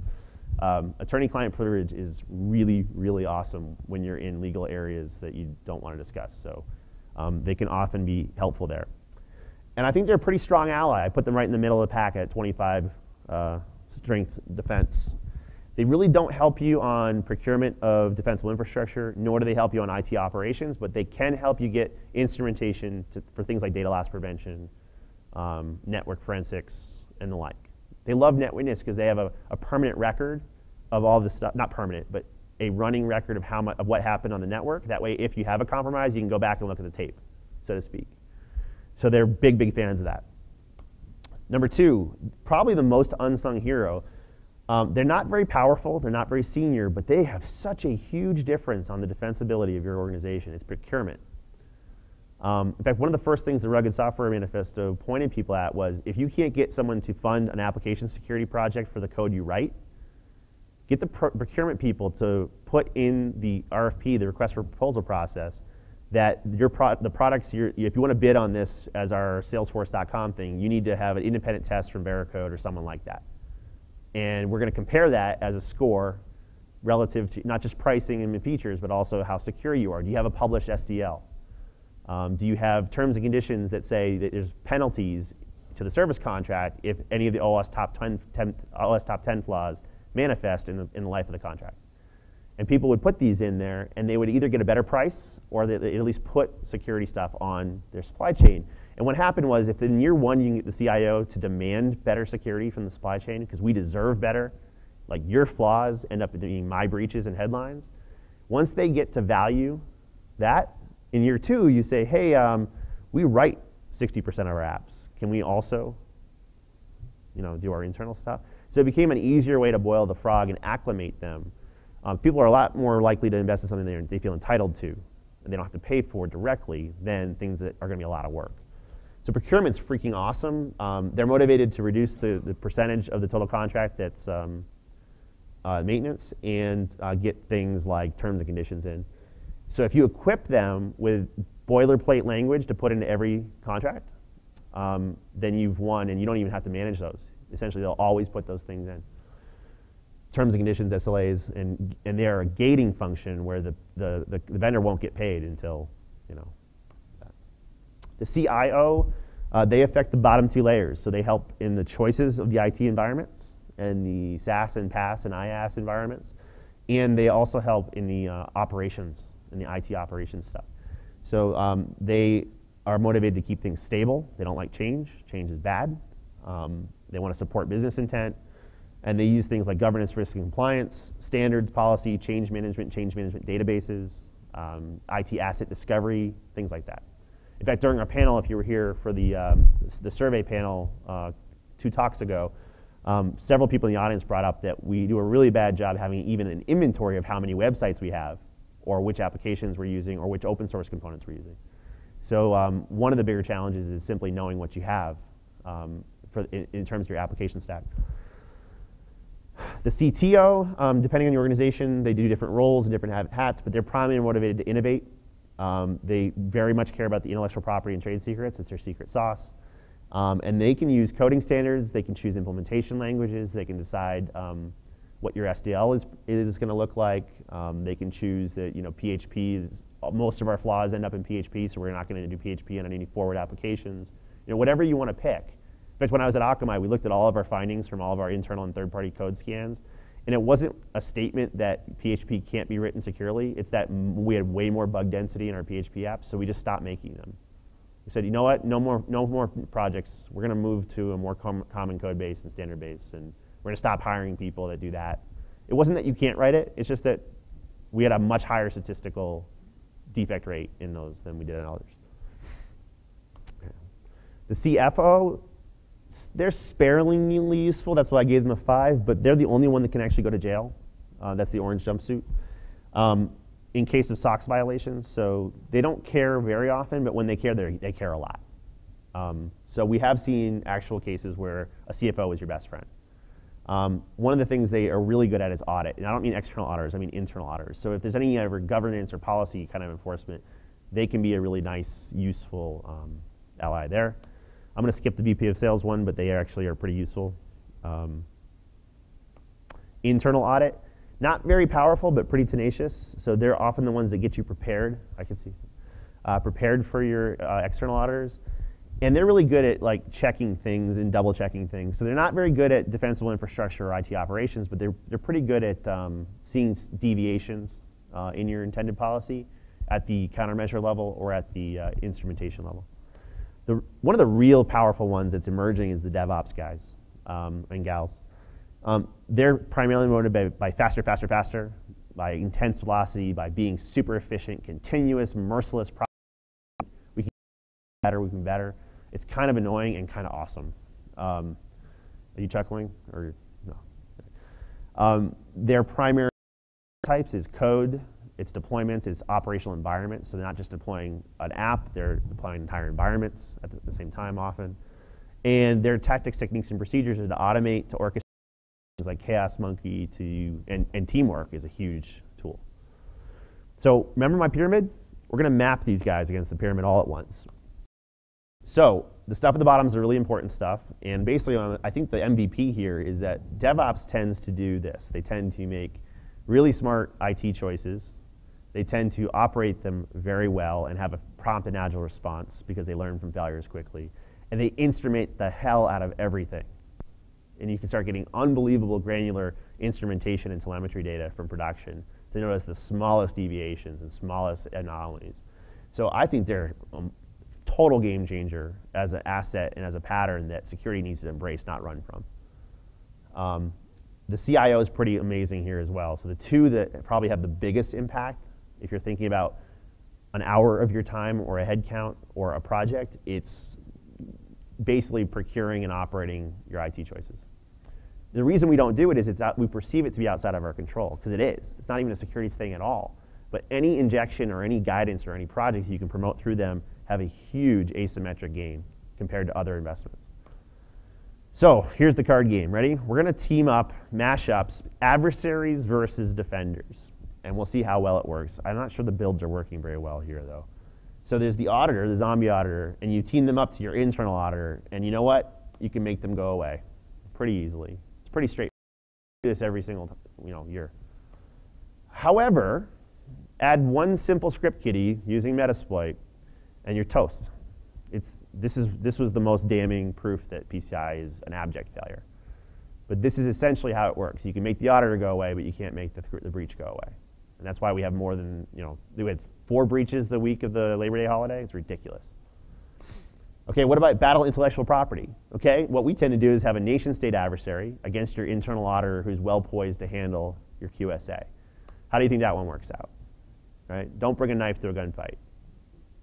However, if you add on, and you can't necessarily see this, but if you add on general counsel, you get better instrumentation.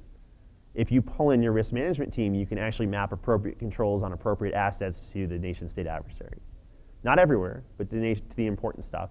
If you add on procurement, you can make sure that the service providers you're using or the code you're buying is doing a better job to give you a better starting point for how defensible your IT choices are. And then you actually have a fighting chance. And when we help defense contractors or whatnot, this is essentially the trio that we're bringing to the table. Risk management team, procurement team, and general counsel.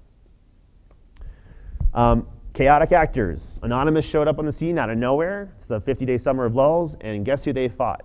Nobody. We weren't even trying. There was nobody even trying to defend the websites.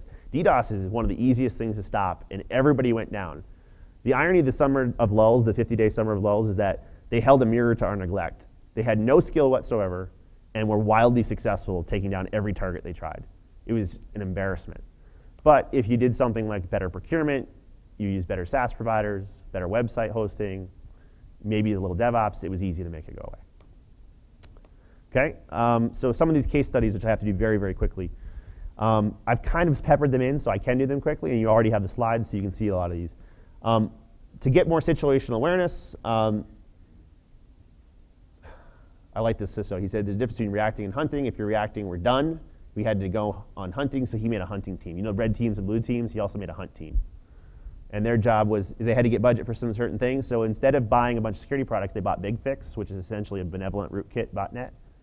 And the reason was he could ask any question of any endpoint at any time and get an answer. And he also bought net flow analysis, so he could see suspicious conversations and whispers and echoes. So he just wanted to be more proactive and not be told by a business partner they had a breach. So the CIO really saw this as a productivity enabler because BigFix also had a power management feature and a remote desktop control feature. So he sold it as a CIO IT operational excellence project, and he essentially got instant visibility into every single desktop and server he had. It was brilliant, right? He didn't pay a penny out of his budget, but got a lot more security because he was at layers, the bottom 2 layers of the pyramid. Does that make sense? Customers, I'm going to skip that one. This is a sales example. DevOps and chaotic good. So this was the insurance company who lied and said that there was card data everywhere.